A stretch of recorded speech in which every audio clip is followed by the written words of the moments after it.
Hey everybody, and welcome back to another deep dive with us. So today we're going to be looking at something pretty interesting. Yeah, this should be fun. Yeah. Basically, we're going to be going over the top 21 most frequently used words in the English language. Yeah, and it's really amazing how such a small set of words can make up like the foundation for like daily conversation.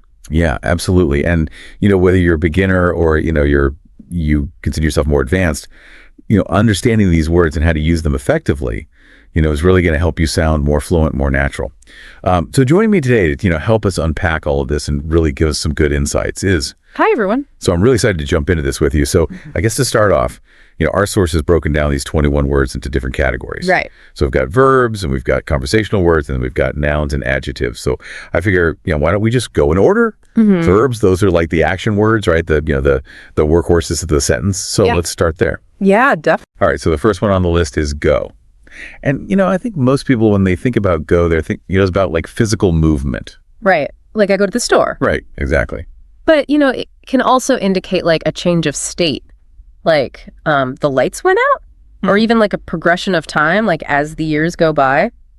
That's so true. I never really thought about like all the different ways that we use that one little word go. All right. What about get?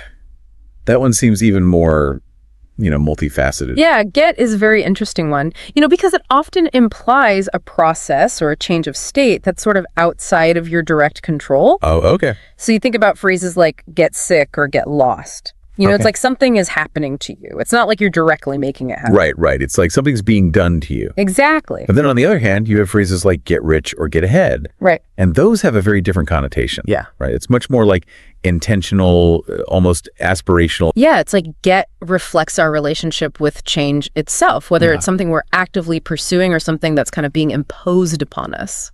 That's so interesting. I like that a lot. Okay, so moving right along. Next up, we have do.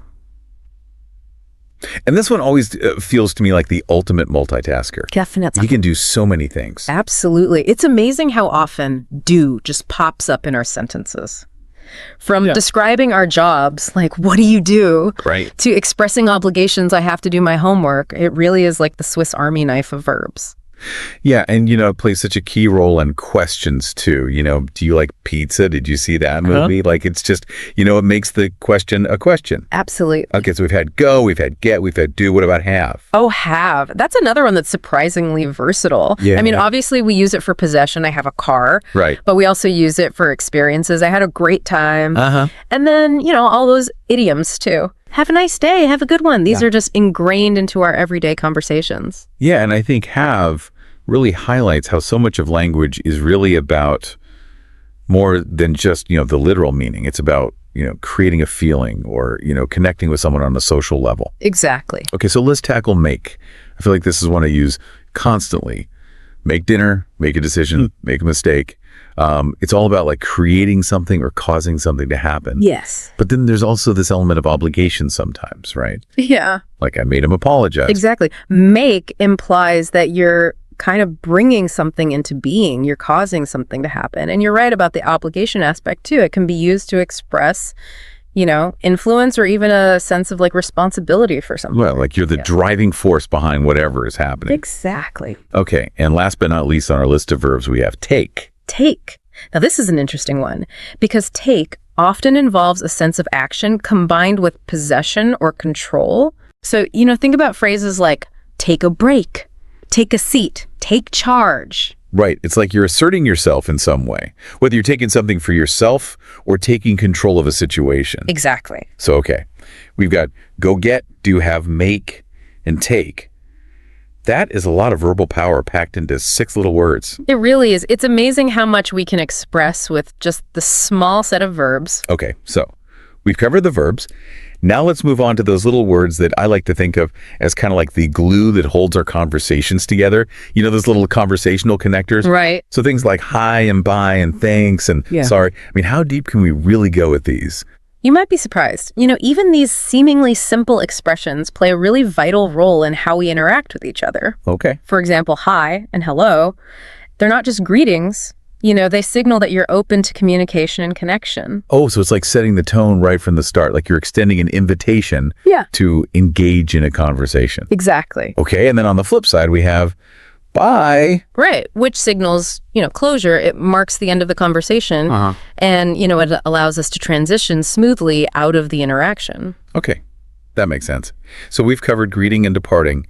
But what about those little words that add a touch of, politeness and gratitude to our interactions? You mean thanks and sorry? Exactly. Ah, yes. Those are powerful tools. They help us maintain social harmony, and they help us, navigate those little bumps in the road of human interaction. Yeah. Thanks acknowledges a favor, right, or a kind gesture, and it, reinforces those positive interactions that we have. And sorry is all about taking responsibility for something, smoothing over those mistakes and showing empathy. Exactly. They're subtle, but they're really essential for building good relationships. Yeah, I think it's interesting how we often, modify these words for emphasis, like saying thanks a lot. It carries a lot more weight than a simple thanks. Oh, definitely. Or I'm so sorry versus just sorry. It adds that extra layer of sincerity. Exactly. These little nuances can make a big difference. Absolutely. Okay, so we've explored 6 key verbs and 4 of these essential conversational words. We have. Are you starting to see the power of these seemingly simple words? Oh, absolutely. It's like we're peeling back the layers and discovering all this hidden depth to language. I agree. All right, so I think we're ready to tackle our next category, which is nouns. So where do we even begin with this? Well, our source has chosen a handful of nouns that represent fundamental concepts, the building blocks of how we understand the world. Okay. So let's start with time. Okay, time. Such a basic concept, yet it governs so much of our lives. Right. We're constantly thinking of time. What time is it? Do we have enough time? It's like this invisible force shaping our days. Right. And the source actually delves into some pretty deep questions about time. Oh, really? Like, how do different cultures perceive time? What's the relationship between time and memory? It's fascinating stuff. Okay, now I'm intrigued. All right, so alongside time, we have day, which seems, very ordinary. But, it really does mark the rhythm of our lives. Have a good day. It's a brand new day. Right. And day can also refer to a specific period in history, like back in the day or the day the music died. It connects us to this flow of time, both personal and historical. Wow, I like that. Okay, what's next? Next up is thing, which I have to admit always makes me chuckle a little bit. Why is that? Well, it's like the ultimate catch-all word, for when our vocabulary fails us. Oh, yeah. It's like the ultimate placeholder. What's that thing over there? The thing is. But, it's actually really effective at conveying meaning, even when we can't come up with, a more specific word. Right. It shows that communication isn't always about, perfect grammar or an extensive vocabulary. It's about getting your message across. And sometimes thing does the job perfectly. Yeah, absolutely. All right, so speaking of conveying meaning, we've got place next on our list. It seems like a pretty straightforward word, but I'm sure there's more to it than meets the eye. There is. Place isn't just about physical location. It can also refer to a position in a sequence, like take your place in line, or even a state of mind, like feeling out of place. It's a word that helps us navigate the world in all sorts of ways. Right. It's like place isn't just about where we are physically, but also about how we fit in. Exactly. And how we make sense of our surroundings. Exactly. Okay. And then finally we have people, which, it's it seems so obvious, but, when you think about it, people are really what makes the world go round, right? That's true. People represents our shared humanity. Right. That's the foundation of society and relationships and, everything that makes us human. It's the word that reminds us we're not alone. Yeah, absolutely. Okay, so we've explored verbs, conversational connectors, and now nouns. I'm already feeling like I have a whole new appreciation for the power of these everyday words. But before we jump into adjectives, I'm curious, what's standing out to you so far?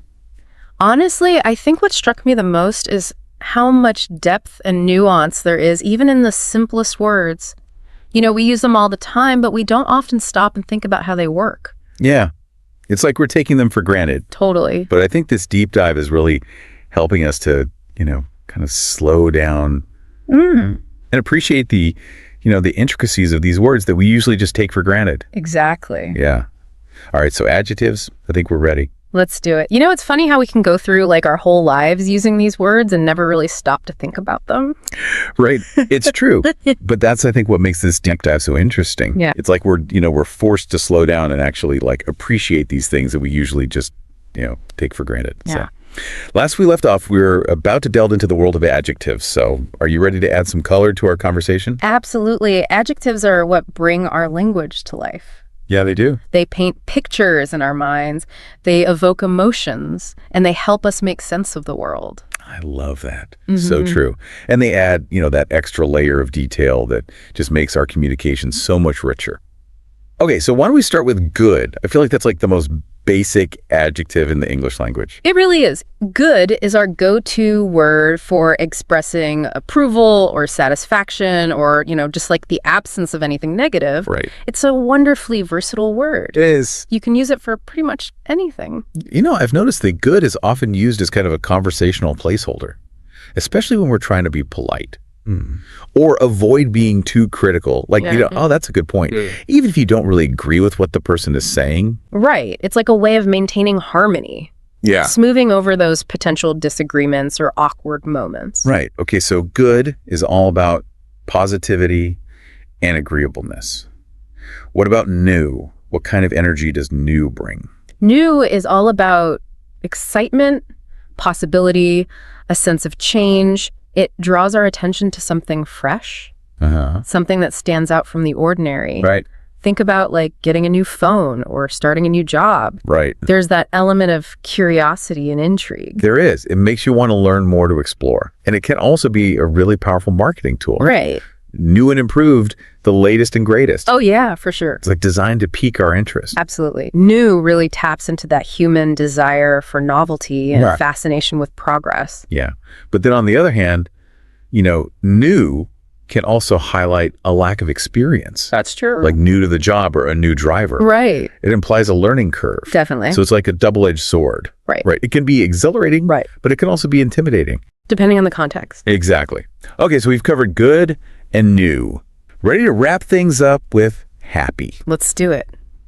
Happy is such a fundamental human emotion. It is. It resonates across cultures. It's the language of joy and contentment and well-being. Yeah, and it's amazing how contagious happiness can be. Like when someone greets you with a genuine smile and I say good morning, it can like brighten your whole day. It's true. It's like this ripple effect. Yeah. Spreading positivity. And happy isn't just about those fleeting moments of joy either. Right. It's about, that deeper sense of fulfillment. Yeah, that sense of purpose. Yeah. I think that's what makes happy such a powerful word. It encompasses such a, wide spectrum of positive emotions. I agree. Okay, so we've tackled adjectives, but I want to circle back to something you said earlier about how adjectives can paint pictures in our minds and evoke emotions. Do you think there's a connection between these simple adjectives and how we experience the world? Oh, that's an interesting question. I think the answer is yes. The words we use shape how we see things. They provide the framework for how we understand and interpret our experiences. So, for example, if we're constantly using negative adjectives to describe ourselves or the world around us, we might actually start to see things more negatively. Exactly. The language we use becomes like a self-fulfilling prophecy. Wow. It influences our thoughts, our emotions, and ultimately our actions. That's a powerful reminder to be mindful of the words we choose. It is. Okay, so we've covered a lot of ground in this deep dive. Verbs, conversational connectors, nouns, adjectives. Yeah. It's amazing how much we can learn from just 21 words. It really is. And we haven't even touched on phrasal verbs yet. Oh, yes. So those are next on our list. And I think you'll be surprised by how much they add to the richness and complexity of the language. I think so too. Okay, I'm intrigued. Bring on the phrasal verbs. All right, so welcome back to the deep dive. We've already covered so much. Yeah. But before the break, you mentioned phrasal verbs. What are those exactly and why are they so important? So phrasal verbs are basically like these combinations of a verb and another word, usually like a preposition or an adverb. And when you put them together, they create a totally new meaning. Okay, so give me an example. Okay, so let's take the verb look. Pretty straightforward word, right? But when you start adding prepositions like up after or into, you get phrasal verbs with completely different meanings. So like look up means to search for information. Right. Look after means to take care of someone. And look into means to investigate something. Wow, you're right. So you see how just a little tweak can make our language so much more expressive. Yeah, absolutely. So are phrasal verbs just about like adding more words to our vocabulary? It's more than just adding words. It's about nuance. It's about idiom. Phrasal verbs capture these subtle shades of meaning that would be really hard to express otherwise. Oh, yeah. And they make your English sound much more natural, more like a native speaker. So if they're so nuanced, how do we even begin to learn all of them? Well, the good news is you don't have to learn every single phrasal verb out there. Yeah. Just focus on the most common ones, the ones that come up a lot in everyday conversations. Okay, that makes sense. And pay attention to the context, because phrasal verbs can have different meanings depending on the situation. Right. So try to learn them in real life examples, not just from lists. So instead of just memorizing look up, I should try to remember it in a sentence. I need to look at the meaning of this word. Exactly. Because then you're associating the phrasal verb with a specific meaning and a specific usage. That's really helpful. And most importantly, don't be afraid to experiment. Okay. The best way to learn phrasal verbs is to actually use them. Start incorporating them into your conversations, even if you're not 100% sure you're using them correctly. So what if I make a mistake? Making mistakes is part of the learning process. Even native speakers make mistakes with phrasal verbs all the time. Okay, that makes me feel a little better. So don't worry too much about it. Just practice and you'll get more comfortable over time.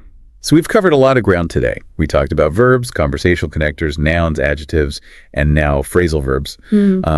It's pretty amazing how much we can learn from just 21 words. It really is. I think it just goes to show the power of language. Yeah. And how these simple building blocks can be used to express so many different things. So what's the main takeaway you hope listeners will, walk away with from this deep dive?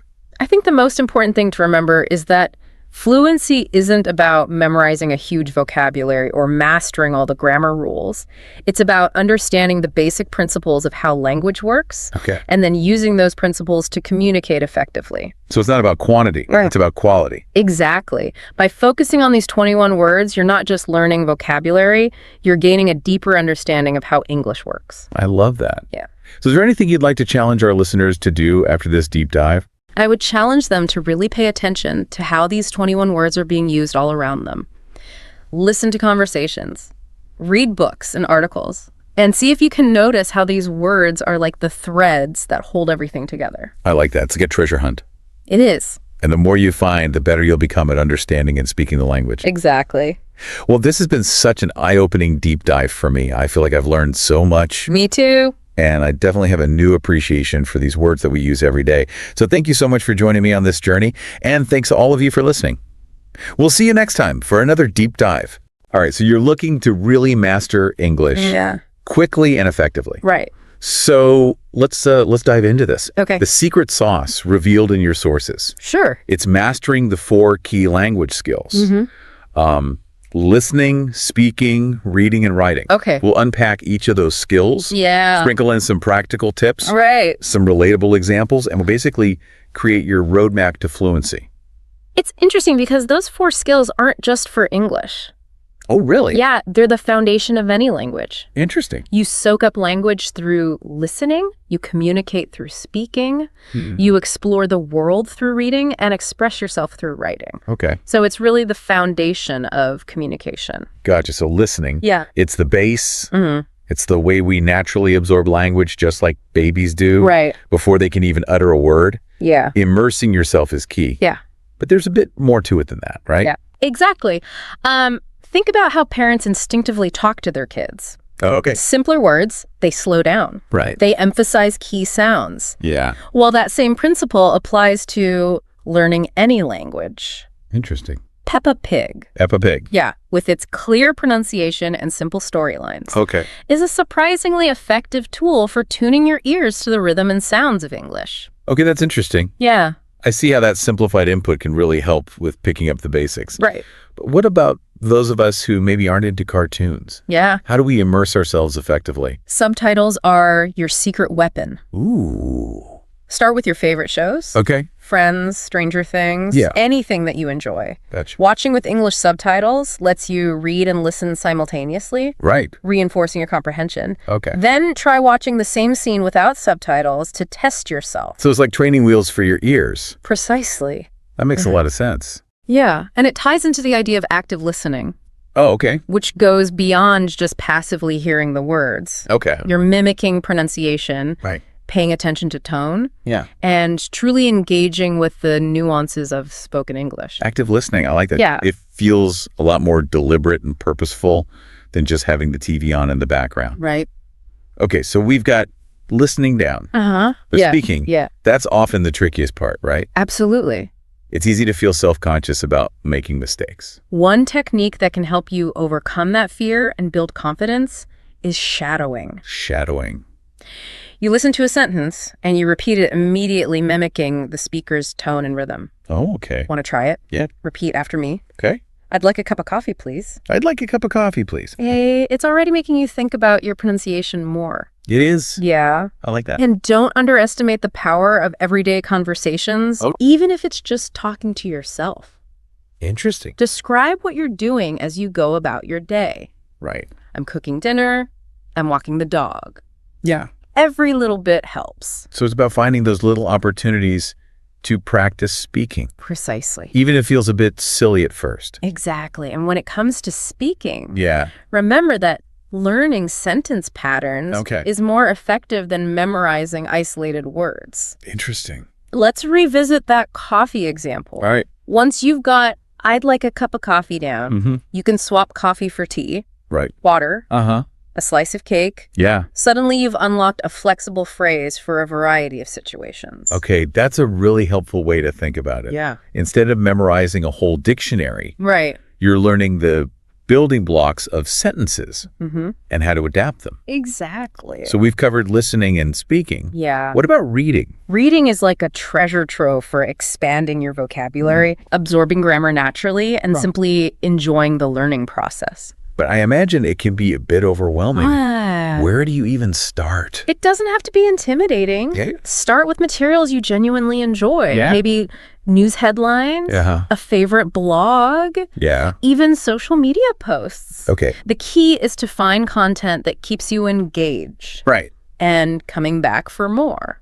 So instead of forcing myself to read classic literature that I don't understand, Right. I could start with something more my speed. Exactly. And here's a tip. Okay. Don't get bogged down by every unfamiliar word. Right. Use context clues to guess the meaning. Oh, For interesting. example, Okay. the restaurant was crowded, Yeah. so we decided to leave. Mm-hmm. Even if you don't know crowded, you can infer it means something uncomfortable Oh, okay. or undesirable because they left. Right.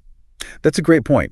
I do that all the time when I'm reading in my native language. Mm-hmm. Why not apply to English as well? Precisely, it's about activating those critical thinking skills and becoming an active reader, Right. not just passively skimming the words. You can also make reading more interactive by underlining new words, writing them down, and even creating your own sentences with them. Interesting. Yeah. So it's about turning reading into an active learning experience Exactly. rather than just passively absorbing information. Yeah. It's listening, speaking, and reading covered. Mm-hmm. What about writing? Yeah. I feel like that's the one a lot of people struggle with. Writing is a fantastic way to organize your thoughts, Okay. refine your grammar, Right. and flex those creative muscles in English. Yeah. And the best part is you can start small. Okay. Think about writing simple sentences about your daily routine. All right. I wake up at 7 a.m. All right. I eat breakfast at 8 a.m. Yeah. You know, just those very basic things. So it's not about writing the next great novel. Exactly. It's about getting comfortable expressing yourself in written English. Precisely. And journaling in English is a great low-pressure practice. Oh, It's a private space to experiment with the language without fear of judgment. right. You can also leverage language exchange apps Oh, yeah. to get feedback from native speakers Mm. and learn from your mistakes. I like that. Yeah, It's all about embracing those mistakes as opportunities to learn. exactly. Okay, so we've covered the 4 skills: Uh-huh. listening, speaking, reading, and writing. Right. They seem pretty interconnected, wouldn't you say? Absolutely. Think of it like a web with each skill supporting and reinforcing the others. Right. When you listen, you're not just absorbing sounds. Right. You're also picking up on grammar, vocabulary, and pronunciation. Yeah. When you speak, Mm-hmm. you're putting all of that knowledge into practice. And Well, when you read, Yeah. you're expanding your vocabulary, Mm. seeing how grammar works in different contexts, which then feeds into your writing. It's just like this amazing cycle Is. of learning and reinforcement. Absolutely. The more you practice each skill, the stronger that web becomes. Yeah. Leading to greater fluency overall. Right. But how do we make sure we're actually practicing effectively? That's where motivation and goal setting come in. Okay, yeah. Right. Motivation and goal setting. We'll dive into those crucial aspects in the next part of our deep dive. Awesome. I'm excited to learn more about that. Yeah. Sounds good. Okay. It's fascinating how we often box in language learning as this rigid, Right. classroom-only activity. Yeah. But in reality, it's happening around us all the time. That's so true. When you start seeing everyday moments Yeah. as learning opportunities, Right. it really does open up a whole new world. Think about it. Every time you watch a movie, Yeah. listen to music, or even just glance at a menu, Right. you're engaging with English in some way. It's like this constant stream of input, subtly shaping your understanding of the language. And it doesn't have to be passive. Okay. You can turn those everyday encounters into active learning experiences. Now that's what I'm talking about. Yeah. How do we make that happen? Let's say you're watching a movie. Instead of just following the plot, pay attention to how the characters use certain phrases, Right. the tone they convey, Yeah. the rhythm of their speech. So I'm not just watching for entertainment. Right. I'm actively analyzing how the language is being used. Precisely. And you can apply the same principle to music. Oh, okay. Listen to the lyrics, Yeah. try to sing along, notice how the words are pronounced Wow. and how they flow together. It's like training your ear Exactly. to pick up on those subtle nuances that make a language come alive. Fluency isn't just about knowing grammar rules Right. or having a massive vocabulary. It's about using the language naturally and effortlessly like a native speaker, Right. It's about feeling comfortable and confident. expressing yourself no matter the situation. And the more you expose yourself to the language Yeah. in these authentic contexts, Right. the more comfortable you'll become. Okay. We've talked a lot about the individual skills, Mm-hmm. listening, speaking, reading, writing. Right. But how do they all work together to create that fluency we're aiming for? That's where it gets really interesting. Okay. Think of it like a web, Right? with each skill interconnected and reinforcing the others. So when I'm listening to English, Yeah. I'm not just absorbing sounds. Right. I'm also picking up on grammar, Mm-hmm. vocabulary, and pronunciation. Exactly. And when you speak, you're putting all that knowledge into practice, Right. solidifying it in your mind. And reading expands my vocabulary. Yes. Showing me how grammar is used in different contexts. Which in turn informs your writing Oh, okay. as you begin to use those new words and structures in your own work. It's a beautiful cycle Absolutely. of learning and reinforcement. And the more you engage in each of these skills, Yeah. the stronger those connections become, leading to greater fluency and overall mastery of the language. It's like working out a muscle, Yeah, making it stronger and more resilient with each exercise. precisely. And just like with any workout, consistency is key. Okay. Even dedicating a few minutes each day to each skill Mm-hmm. can make a huge difference over time. So don't get discouraged if you don't see results overnight. Right. Language learning is a marathon, not a sprint. And the journey itself is just as important as the destination. I like that. Enjoy the process. Yeah. Embrace the challenges and celebrate those small victories along the way. After all, there's something incredibly rewarding Yeah. about being able to communicate in another language. It's true. Connecting with people from different cultures, Absolutely. expanding your horizons. Those are amazing benefits. It opens up a whole world of possibilities, Yeah. both personally and professionally. And who knows, maybe one day our listener will be hosting their own podcast in English. That would be a testament to the power of consistent practice Right. and a positive mindset. Okay, so we've covered the fundamentals of the 4 skills, Yeah, the importance of everyday learning, and the power of consistency. right. But there's one crucial piece we haven't touched on yet: And that is, motivation. yes. The fuel that keeps us going, Uh-huh. especially when things get tough. Right. And of course, setting realistic goals Yeah. so we don't get overwhelmed. Ah, yes. Motivation and goal setting, the compass and map for our language learning journey.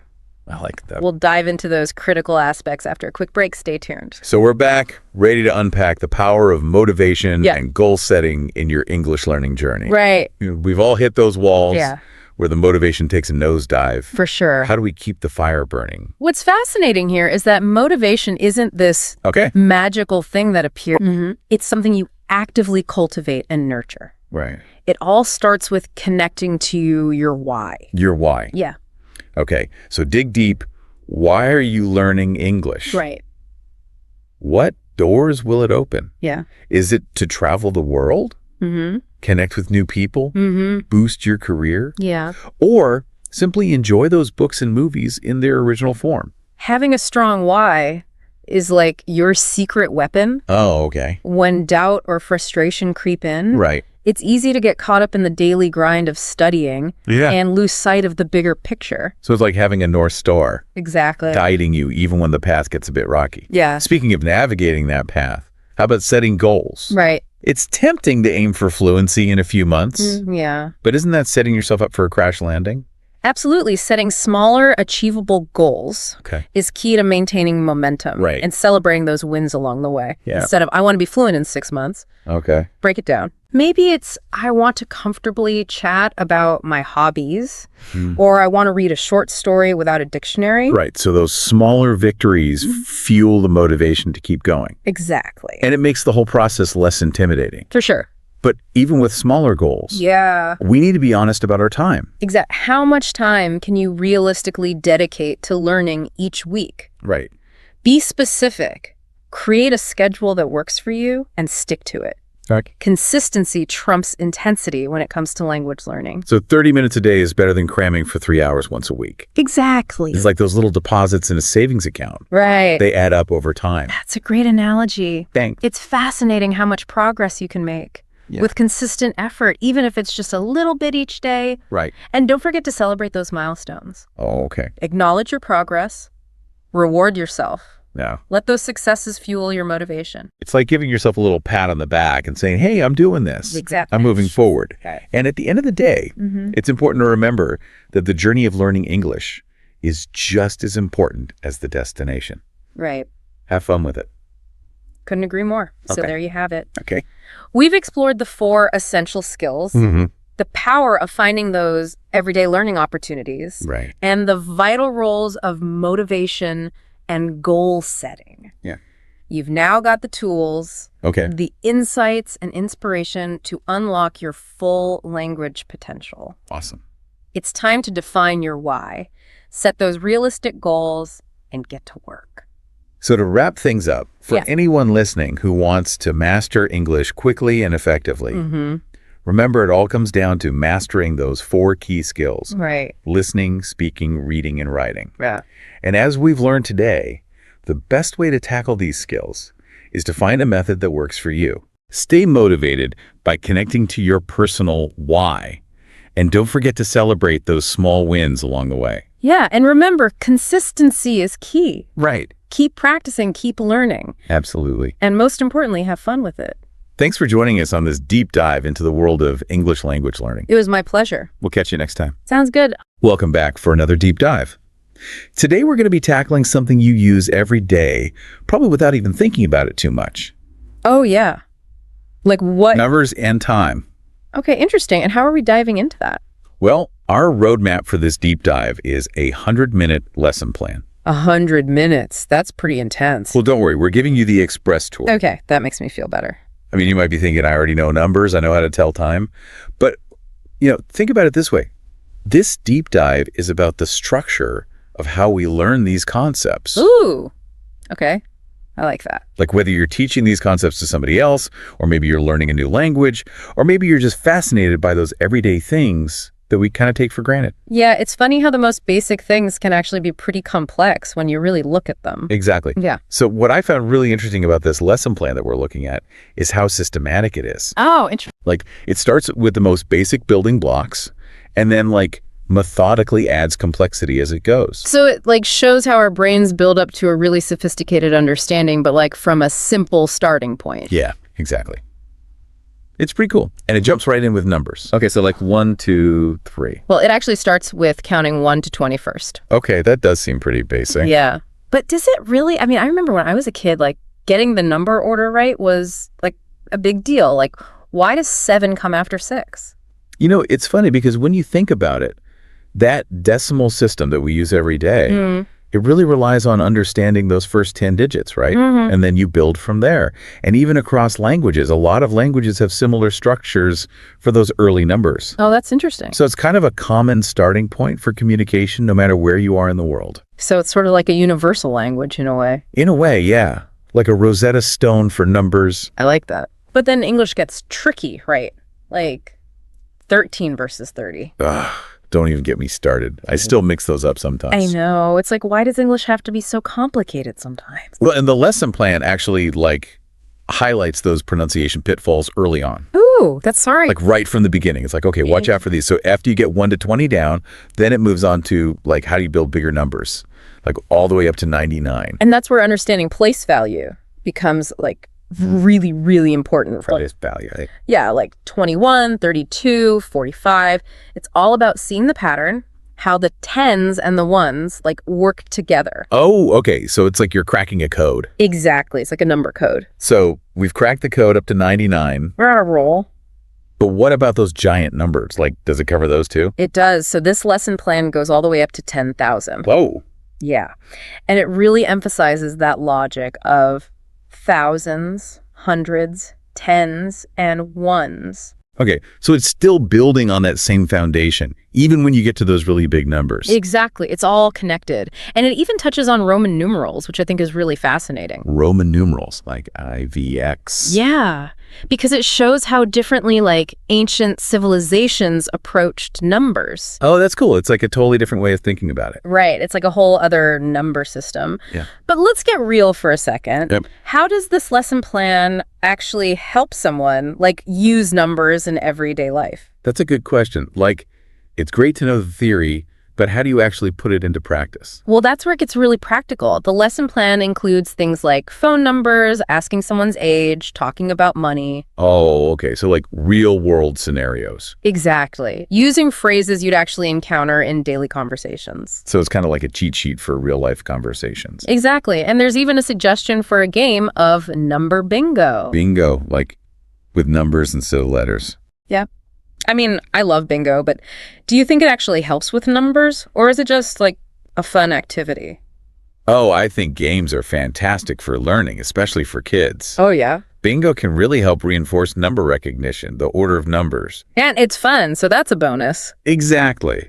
Plus, a little friendly competition never hurt anyone. Okay, so we've conquered the world of numbers. At least up to 10,000. But what about time? How does this lesson plan tackle that? Crime is next, and the lesson plan starts by addressing the two main ways we see time: analog and digital clocks. Yeah, those are like the two biggies. Right, and making sure you're comfortable with both is really key because you encounter both in the real world. It's funny, I'm so used to digital clocks now that I almost forget how to read an analog clock sometimes. I know, right? It's like a lost art. But the lesson plan uses those like classic phrases for telling time, like o'clock, quarter past, quarter to. But are those really universal? Like, do people in other countries say it the same way? That's a great question, and it actually brings up the like cultural aspect of time telling. Interesting. Like, those phrases are pretty common in a lot of English-speaking regions, but other cultures might have totally different ways of expressing those fractions of an hour. So even something as basic as like quarter past isn't so straightforward. Yeah, exactly. It really depends on where you are in the world and what language you're speaking. Wow, I never thought about that before.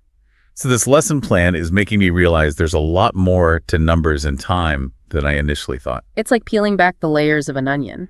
And the lesson plan also really emphasizes using a real clock to practice telling time. Oh yeah, that visual element is so important, especially if you're someone who learns best by seeing things. So you can actually see the hands moving as you're saying the phrases. Right. It helps solidify that connection between the like abstract idea of time and its physical representation. So it's like you're making time tangible. Exactly. You can actually see it happening. That's pretty cool. And what I really appreciate about this lesson plan is how specific it is about like the actual phrases you would use for asking and telling time. Oh yeah, it gives you the words. Yeah, it's not just about understanding what time it is, it's about how to actually say it in conversation. So it's like giving you the script for those everyday interactions. Yeah, exactly. And that could be super helpful for someone learning English or even just someone who gets like tongue-tied asking for the time. I know, right? It can be surprisingly tricky. It's like suddenly you forget how to say the simplest things. Exactly. And this lesson plan, it just takes away all that guesswork and helps you build confidence. And just like with the number section, it also encourages role-playing to practice those time-telling skills. Oh, that's great. So you're not just learning the words, you're actually using them. It's like putting it all into action. Exactly. Learning by doing. So where does this deep dive go from here? We've covered numbers, we've tackled telling time. What's next? Well, now it gets personal. Ooh, The lesson plan shifts its focus to how we use numbers and time in our own daily lives. Okay, now that's something I can relate to. I mean, everyone has a routine, right? Exactly. And that's where we'll pick up in part 2 of our deep dive. That way. Welcome back to the deep dive. Glad to be back. So last time we were talking about how this lesson plan takes a really personal turn. Yeah, it starts to focus on how we actually use numbers and time in our day-to-day life. Like our routines. Exactly. Waking up, going to work, bedtime, those everyday things. Like they were reading my diary or something. Right. But it's so smart how they incorporate the numbers and time telling we learned in the first part. It's not just about the concepts anymore. It's about applying them. Oh, so they actually give you ways to practice. Yeah, like they actually suggest students write out their daily routines. Oh, interesting. So instead of just saying, I wake up at 7, you'd write. I wake up at 7 o'clock, or I wake up at 7:15. Using those specific phrases. Right. So it reinforces what you've learned, but it's also personalized. Exactly. And it made me think, we talk about routines all the time, but do we ever really stop and analyze them? Analyze them. How do you mean? Well, how much of our day is really dictated by the clock versus how much is actually our own choice? That's a good question. Never really thought about it that way. But the lesson plan doesn't just stop at routines, does it? Nope. It goes beyond those basic routines and gets into things like appointments and transportation schedules. Oh, okay. Stuff that can get a little tricky if you're not really comfortable with numbers and time. Right. Like imagine trying to catch a bus or make a doctor's appointment if you can't clearly communicate what time you need to be there. Oh, yeah. That's when it stops being theoretical and starts being real life stress. Exactly. And that's why this lesson plan is so helpful. It gives you those tools to feel confident and in control, even in situations where you might feel a little anxious. Makes sense. But how do you actually know if someone's really grasped all this? Is there a test? Of course. There's another quiz, and this time it mixes numbers and time together. Ooh, a combo quiz. That sounds like a good challenge. Though, sometimes I think I learn more from making up the questions than actually answering them. Oh, I totally agree. When you have to come up with the questions, you have to think about the material in a whole different way. Yeah, you have to anticipate what someone else might need to know, and that really helps you understand it better yourself. So maybe we should encourage our listener to try making their own quizzes about numbers and time. Ooh, I like that. Like a deep dive challenge for our listeners. But before we get too carried away with quiz making, let's step back for a second. Okay. What have we actually learned from this deep dive into the lesson plan so far? Well, I think it shows that even with something as basic as numbers and time, there's real method to learning them. Like a step-by-step process. Yeah. Right. You start with the building blocks and then you layer on complexity, always making sure to connect back to how you'd actually use this stuff in real life. It's like a reminder that learning should be both structured and meaningful. Exactly. And I think it's interesting how interconnected everything is. We started with numbers, then time, then routines, and now these more complex scenarios. It's like it all builds on itself. Right. It's not just separate topics, it's all woven together. And that's where we'll pick up in the final part of our deep dive. We'll see how this lesson plan really pushes learners to become fluent and confident with numbers and time in any situation. And we're back for the final part of our deep dive into numbers and time. It's amazing how much ground we've covered, right? It really is. We started with something as simple as counting to 20, and now look at us. It's all thanks to this amazing lesson plan. The last part, we were talking about how it gets into these more real-life situations. Yeah, like going to appointments, figuring out travel schedules, the stuff that can be kind of stressful if you're not totally comfortable with the language. Exactly. And it's here, in this final stretch, that the lesson plan really seems to emphasize, conversational fluency. Oh, for sure. It's okay, you've got the basics. Now let's make sure you can actually use them in real life. So you're not just understanding numbers and time, you're actually able to use them without even thinking about it. Right, it becomes second nature. So it's like taking all those building blocks that we've been working with and turning them into a fully functional communication system. I like that, a communication system. It's about bridging that gap between what you know in your head and what you can actually do out in the world. Exactly. And one of the ways this lesson plan does that is through a final quiz. We talked about quizzes before, and I know you're a big fan of making your own quizzes. Oh yeah, always a good challenge. But what's special about this final quiz in the lesson plan? Well, it's designed to be more challenging than the previous ones. It brings together numbers and time in these more complex scenarios. So it's not just what time is it? No, it's more like, okay, if the train leaves at 4:15 and the journey takes 35 minutes, what time will you arrive? Stuff like that. Ooh. Okay, that does sound a bit trickier. It really makes you think, right? You have to do some calculations, put different pieces of information together. And be able to explain your answer clearly. Exactly. It's impressive considering this lesson plan started with basic counting. It really is. But aside from quizzes, are there other ways the lesson plan encourages this real-world fluency? Definitely. One of the last activities is a conversation practice where learners pair up and act out different scenarios. Oh, fun. It's like the grand finale. It brings everything together. Numbers, time, all the vocabulary they've learned. Like they're finally performing on stage after weeks of rehearsals. Exactly. And I bet it can be a bit nerve-wracking, putting yourself out there. And also exciting, right? Totally. Yeah. It's a safe space to make mistakes and learn from them. And the more you practice, the more natural it all becomes. So it's really about going beyond just knowing the material. It's about developing those communication skills. For sure. It's about giving learners the confidence to navigate everyday situations. This has been such a fascinating deep dive. I agree. We've seen how a well-structured lesson plan can take you from basic counting all the way to feeling empowered to use numbers and time in your everyday life. And it's a great reminder that learning should be both fun and effective. I mean, who knew a deep dive into a 100-minute lesson plan could be so interesting? So to all our listeners out there, keep diving deep, keep exploring, and keep challenging yourselves to learn new things. Until next time. Okay, so have you ever when you're trying to explain something and you can't think of the right word. Right. It's I want to say more than good, Yeah. I want to really capture how awesome this thing is, but good is all that's coming out. For sure. For sure. So I think that happens to all of us, right? Totally. I think that's something we can all relate to. So today we're going to look at how to really level up our vocabulary. Okay.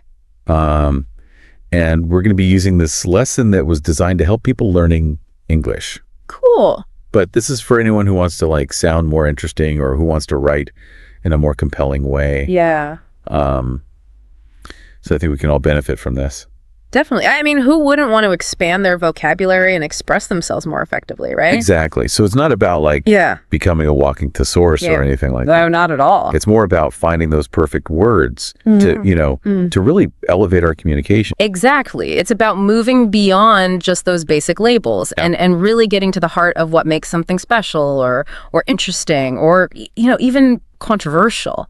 Right. And what are some of the mistakes you see people making when they're trying to use more advanced vocabulary? Well, I think a common one is reaching for the most complex word they can find, thinking it'll make them sound smarter. Oh, yeah. But that often backfires. Uh-huh. The real skill is in choosing words that fit the context and convey the specific nuance you're going for. That makes total sense. Yeah. So this source we're looking at, they talk about the word good. Okay. And how you could say remarkable or exceptional or outstanding. Right. But you wouldn't want to say oh, my lunch with my friend was outstanding. Exactly.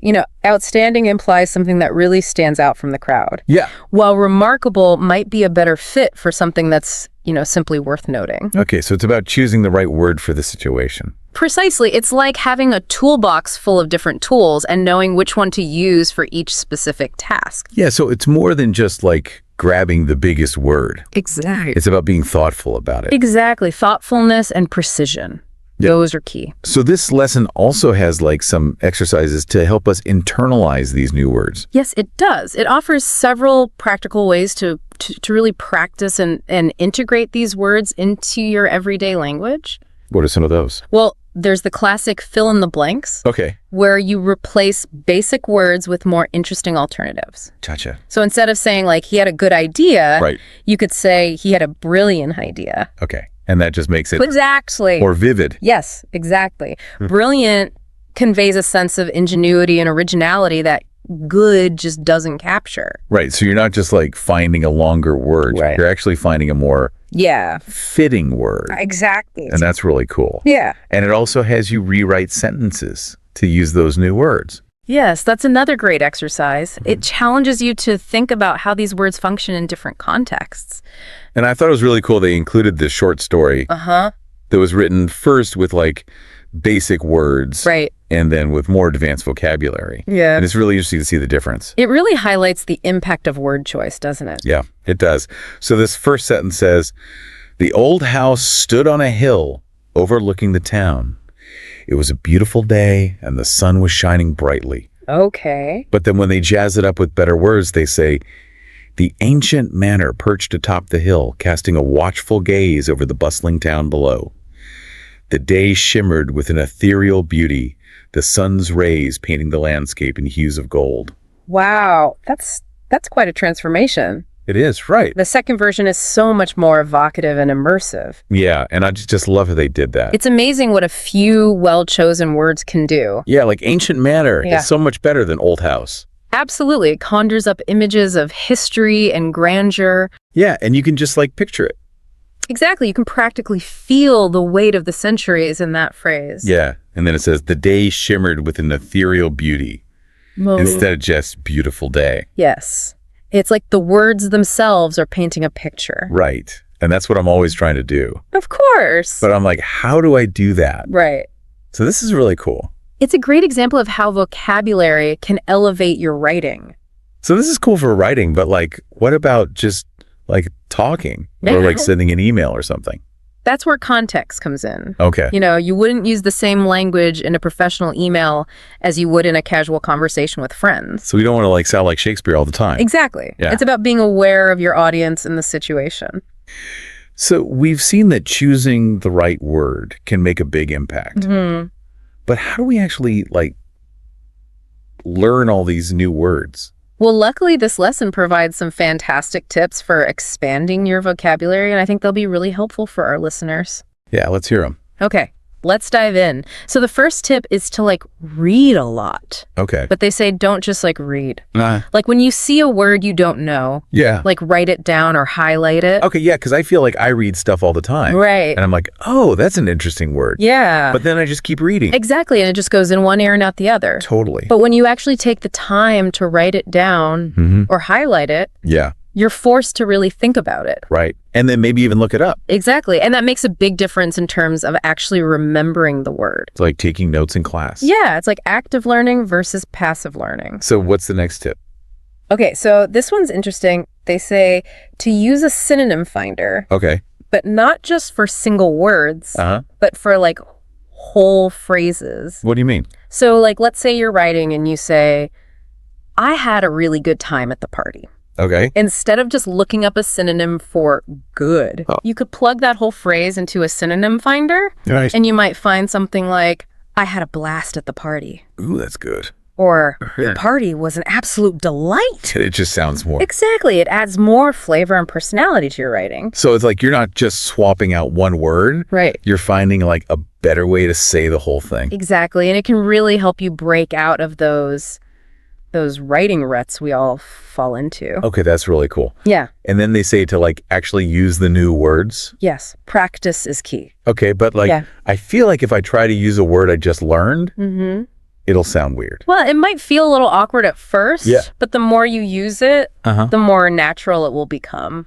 So just try to work it into conversations. Exactly. You can also try writing practice sentences or even using it in your journal. Okay, so just find ways to use it. Exactly. Okay. So another tip is to immerse yourself in the language. Okay, so Yeah. watch movies and stuff. Yes. Watch movies, TV shows, listen to podcasts. But we talked about how just passively watching something Right. doesn't really help. Exactly. You need to be an active listener. Okay, how do you do that? Pay attention to how native speakers use language. Okay. What words do they choose? How Yeah. do they express their emotions? Yeah. Really listen to the nuances of their speech. So it's I'm trying to learn something. Exactly. Be a student of the language. Oh, And don't be afraid to pause and rewind if you hear a word or phrase you don't understand. Gotcha. So I'm not just like vegging out. Right. I'm actually paying attention. Exactly. You're turning entertainment into a learning opportunity. I like that. And what's the last tip? Okay, so the last one is all about review and revision. Ooh, that's where I struggle. Yeah, it's easy to learn new words and then forget them. Totally. So it's important to create a system for reviewing the words you've learned. Okay, so like flashcards or something? Exactly. Flashcards are great. You can also create your own vocabulary list and quiz yourself regularly. Okay, and just like make sure I'm using the words. Exactly. The more you use them, Yeah. the more likely you are to remember them. This is really about building good habits. Exactly. Consistency is key when it comes to vocabulary growth. I like that. And like, what about finding people to talk to? Yes, that's a great idea. Like maybe a book club or something. Absolutely. Surrounding yourself with people who share your love of language can be incredibly motivating. And then they can like correct me if I use a word wrong. Exactly. It's a supportive environment where you can practice and learn from each other. I like that. So we're like building our own language toolbox? Yes, exactly. And the more tools we have, the better equipped we are to communicate effectively. I love that. And I'm curious, like, have you ever come across a word or phrase that just like blew your mind? Oh, absolutely. I mean, there have been so many, but one that really sticks out is from The Great Gatsby. Okay. Fitzgerald's use of language in that book is just so exquisite. Oh, I love that book. It's a masterpiece, and his descriptions are so vivid and evocative. Yeah, you can just like feel the longing and the glamour. Exactly. It's like you're transported right into that world. Yeah, it makes you realize like how powerful words can be. Absolutely. Words have the power to move us, to inspire us, to change us. And we can all do that. Exactly. We can all use language to create beauty and meaning in the world. So for our listeners who are like ready to level up their vocabulary, Yeah. what's like the one thing they should keep in mind? I would say embrace curiosity. Okay. Don't be afraid to experiment with language. Yeah. Have fun with it. Mm-hmm. And most importantly, don't be afraid to make mistakes. That's good advice. I make mistakes all the time. We all do. It's part of the learning process. So it's okay to like sound silly sometimes. Exactly. Just keep practicing and you'll get more confident over time. Well, this has been so much fun. It has been a pleasure chatting with you. I feel like I've learned so much. Me too. It's always a joy to talk about language. And to our listeners, thanks for joining us on this vocabulary adventure. Keep learning, keep exploring, and keep playing with words. And we'll see you next time for another deep dive. Welcome in, everyone. Ready to dive deep into the world of Cillian Murphy. I'm ready. It's going to be interesting unpacking this one. You guys sent in a bio of his, and get this, it's actually for learning English as a second language. Really? Wow, that's unexpected. You never know where you'll find these fascinating stories, do you? Definitely not. So we're going to dig into all the interesting bits about Cillian Murphy's life. Apparently, he almost became a lawyer. No way. Yeah, and he had a rock band, too. Now, that's what I call range. A lot of creative people have those multiple passions early on. Sometimes it's hard to choose just one. Well, let's start at the beginning then. Cillian grew up in Douglas. Douglas. Yeah, a suburb of Cork in Ireland. Pretty normal upbringing, it seems like. Middle-class family. His dad worked for the Department of Education. Okay. Mom was a French teacher. Eldest of 4 kids, too. Interesting. Being the oldest can sometimes shape your personality, right? More responsibility, maybe even a bit of a nurturing side. Oh, for sure. I wonder if that played a role in how he's able to command attention like he does in Peaky Blinders, Yeah. leading that family. You know, that's a good point. I hadn't even thought of that. It's easy to picture him looking after his younger siblings, but even with that family man vibe, he was always drawn to the arts. Ah, so the creative spark was there from the get-go. Yeah, music, acting, all that was brewing early on. But he actually started down a very different path, studying law at University College Cork, no less. It's wild, isn't it? Can you imagine him as a lawyer? I mean, talk about a courtroom presence, right? Seriously. But I'm curious, does the book mention why he chose law in the first place? You know what? It doesn't really go into detail about that, but there is this pivotal moment in 1996. He sees a stage production of A Clockwork Orange and bam! Oh, wow. What a powerful play to see. Right. He's so inspired that he just decides then and there to audition for a local theater company. Makes sense. A Clockwork Orange, it really makes you think about the darker side of things, doesn't it? Maybe that sparked something in him, even back then. It must have. And that same year, he landed his first professional role in Disco Pigs. Got rave reviews, toured internationally, the whole 9 yards. That's incredible right out the gate like that. Seriously. The book says critics were praising his raw energy and his emotional depth. Sounds like there's something special there right from the start. Oh, absolutely. But we can't forget about the music. Before all this acting, he was a guitarist. No way. Oh, yeah, in a rock band with his brother. They were called the Sons of Mr. Green Jeans. I love that name. Right. And here's the kicker. They actually got offered a record deal, but turned it down. Whoa, hold on. Really? They turned down a record deal. What made them do that? Well, the book says it was because of the contract terms, but you have to wonder if maybe acting was already calling to him, you know? It's fascinating, isn't it? Those moments where you choose one path and it could have been completely different. Absolutely. I mean, who knows what the Sons of Mr. Green Jeans could have become? They were inspired by Frank Zappa. Oh, wow. So not your typical pop group then. Not at all. And Zappa's music, it's so unconventional, right? Totally. Experimental. I feel like that kind of fits with Cillian, doesn't it? That willingness to push boundaries. Maybe those musical years really shaped his artistic side, you know? Gave him that sense of adventure. Yeah, I see that. So then came his transition to film, right? Early 2000s? Yeah, and things really took off with 28 Days Later. You've seen it, right? That post-apocalyptic thriller. Oh, yeah, I remember that one. Intense. So intense. And he just nailed that sense of vulnerability, the whole world falling apart around him. He's really good at conveying those raw emotions.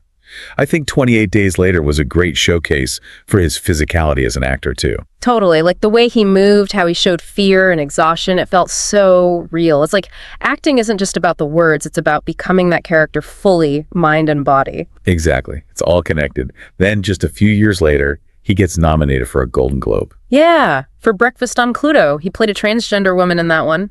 Bold choice. Definitely a bold choice, especially back then. Not a lot of actors would be willing to take on a role like that. You know? Yeah. So complex. Right. It shows a lot of courage to step outside your comfort zone like that. You have to have empathy and understanding to portray a character like that authentically. Totally. It's more than just wearing a costume. It's about capturing a lived experience that's completely different from your own. And it seems like he did it brilliantly. I think so too. I'm noticing a pattern here. What's that? Well, he ditches law for acting, turns down a record deal, then takes on the super challenging role in Breakfast on Pluto. Yeah. It's like he's drawn to the less obvious choices, you know? That's a great observation. It says a lot about him, doesn't it? That self-awareness, that commitment to his own artistic vision, even if it means taking risks. That's what makes a true artist, I think. And then, of course, everything changes when he lands the role of Dr. Jonathan Crane. You know, Scarecrow and Batman begins. Ah, yes. The Christopher Nolan era begins. Exactly. Working with a director like Nolan, it opened up all these doors for him, introduced him to a whole new audience. Oh, for sure. That was a turning point in his career, I think. But tell me, What? that Scarecrow voice, how did he come up with that? It was terrifying. So unique. Right. Apparently, he got inspiration from the painter Francis Bacon. Really? Yeah. Like he imagined the voice coming from those distorted figures in Bacon's paintings. Wow. That's amazing. It's not just about delivering lines. It's about creating a whole world for the character to exist in. I know. The more we learn about Cillian, the more I'm blown away by how much thought he puts into every detail. He doesn't just act the part. He inhabits it fully. And the Nolan trilogy definitely boosted his career, led to roles in Inception, Dunkirk, and just recently, Oppenheimer. But before we get into those, we have to talk about what might be his most iconic role, Thomas Shelby. Peaky Blinders. Oh, yeah. Everyone fell in love with him a little bit, didn't they? It's hard not to. That show became such a global phenomenon. There's a reason for it. I think it's because we're all fascinated by these complex characters. Shelby, he's not a good guy, but he's not all bad either. He's got this code, this loyalty to his family that you can't help but root for. And Cillian plays him with this stillness, this quiet intensity. Like he's always thinking 10 steps ahead. You can see the wheels turning behind those blue eyes. Oh, for sure. It's not just about the cool clothes and the swagger. It's about that mind always working. But then there are those moments when he lets the mask slip. You know, you see the pain, the regret. That's what makes him so compelling, right? He's not just a tough guy. He's human. He's got flaws, vulnerabilities. Absolutely. We've covered a lot here. From those early days, the big leap from law to acting, the music, those early roles that put him on the map. And now we're at Peaky Blinders, which basically made him a superstar. It's been quite a journey so far. Oh, And there's still so much more to discuss. definitely. But I think we need a break to let all of this sink in. Welcome back, everyone. Before we got totally swept up in Peaky Blinders, we were about to talk about Cillian's more recent work with Christopher Nolan. Oh, right. Yeah, let's get into those. We were at Inception. Remember Robert Fisher Jr., the corporate heir? Yeah, I remember. What really stood out to me in that performance was how Cillian showed Fisher's internal struggle. I mean, he's not just a target for Cobb and his team. This is a guy wrestling with his own issues, trying to deal with his father's legacy and all that pressure. Oh, absolutely. And it's interesting how Nolan flips those typical action movie tropes on their head. Even the side characters, they all have this depth to them. Yeah. They're not just obstacles for the main guy to overcome. They have their own motivations and everything. Exactly. And Cillian's performance is key to that complexity. There's that scene, remember, where Fisher just breaks down, confronting all that guilt and resentment he has toward his father. It's raw. You really feel it. And it shows that vulnerability behind all that wealth and privilege. It's like, even in a film packed with action and crazy special effects, Cillian doesn't shy away from those emotional moments. Totally. It just shows you he's always looking for the heart of the character, no matter what kind of film it is. Big budget action or something smaller. Then you've got Dunkirk, which is pretty much the opposite of Inception when it comes to style. Oh, totally. Yeah. Dunkirk, it's a war epic. It just throws you right into the chaos of that historical event. You feel like you're right there on those beaches. Intense. And even with a movie that's got such a huge scope, Cillian still manages to make an impact. Yeah. Even with a smaller part. He plays that shivering soldier. Right. That traumatized guy rescued from the sinking ship. I mean, that scene where he just breaks down, he can't even talk about the things he's seen. It's heartbreaking. Yeah. That scene sticks with you. It shows how much he can convey without even saying anything. Right. The fear, the confusion, the sheer exhaustion from everything they went through. It's all there in his eyes, how he moves, even his hands shaking. A masterclass in subtlety. Totally agree. It highlights that whole thing about his acting, doesn't it? That power he has in holding back. He doesn't need to go over the top to get the emotion across. He gets that sometimes those quieter moments when words fail. Those are the ones that really hit you hard. Powerful stuff. Okay, now we come to Oppenheimer. This is the one everyone's talking about, right? Where he plays J. Robert Oppenheimer, the guy behind the atomic bomb. They're saying this is his best performance yet. Yeah, I've heard amazing things. Have you seen it yet? Oh, I have. And it's something else. He really captures that complexity, the brilliance, the ambition, but also the flaws of this guy who changed history. Oppenheimer, I mean, this is the scientist who knows he's created something that could destroy the world.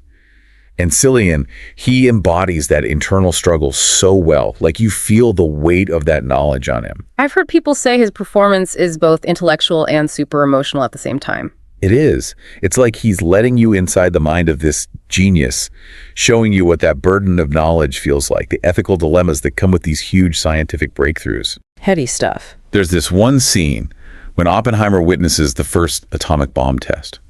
The way Cillian portrays that, it's incredible. The awe, the horror, realizing what he's unleashed. It's like this huge moment of moral reckoning. I can only imagine. You see it all, right there in that moment. The weight of history on his shoulders. Yeah. The understanding of what he's done, that there's no going back.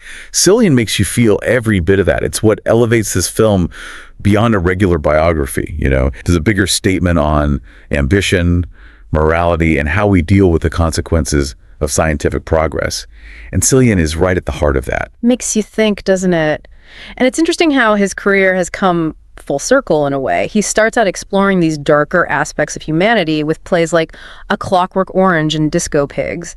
Then with Oppenheimer, he's dealing with this ultimate moral question, creating something that could wipe out civilization. Right. There's definitely a connection there. It's like he's drawn to these stories that make you think, that challenge your ideas about good and evil, about what progress really means. But he's not all doom and gloom, is he? Oh, of course not. He can be funny, too. You see that charm come out in films like The Wind That Shakes the Barley or Perrier's Bounty. Right. He's not just one-dimensional. He can do it all, really. Yeah. Playful.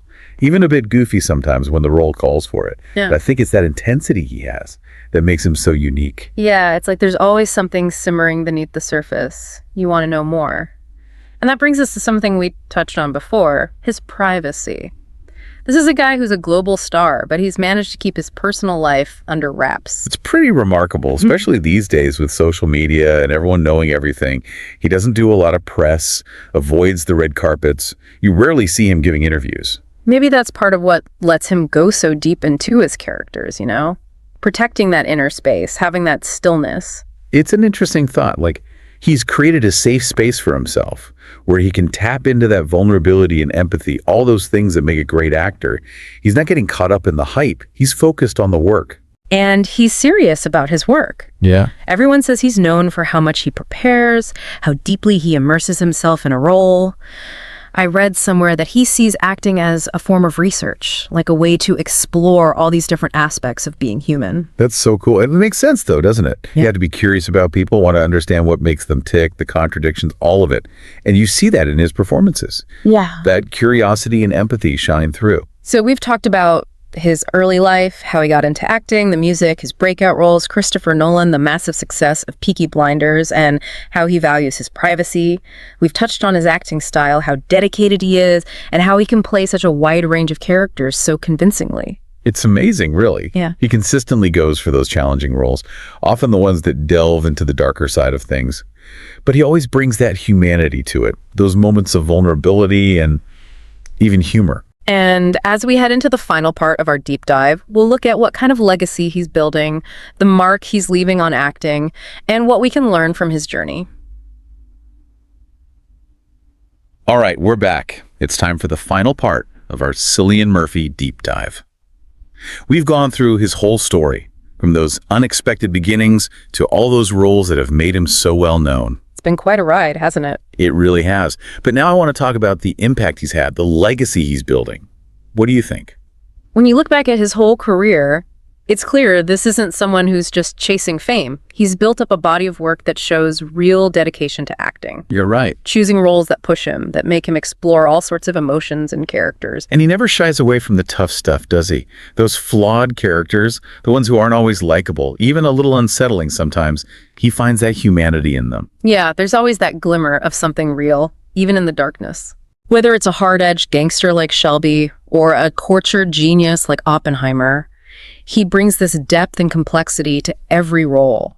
Makes you think about those uncomfortable truths, the choices we make, what we have to live with. He had this way of making you confront those things head on. And he does it all so subtly. He's not a flashy actor, you know what I mean? I know exactly what you mean. He doesn't need these big dramatic scenes to grab your attention. It's those quiet moments, the little things, a look, the way he holds himself. That's where his power is. Absolutely. Like a master of nonverbal communication. Yes. Think about Dunkirk.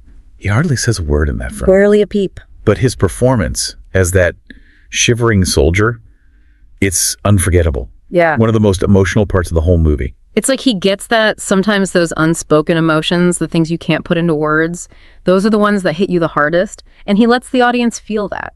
It's that trust in the audience that I admire. He's not trying to force anything on you. Right. He's just laying the character out there with all their complexities and letting you figure it out for yourself. Which is so refreshing.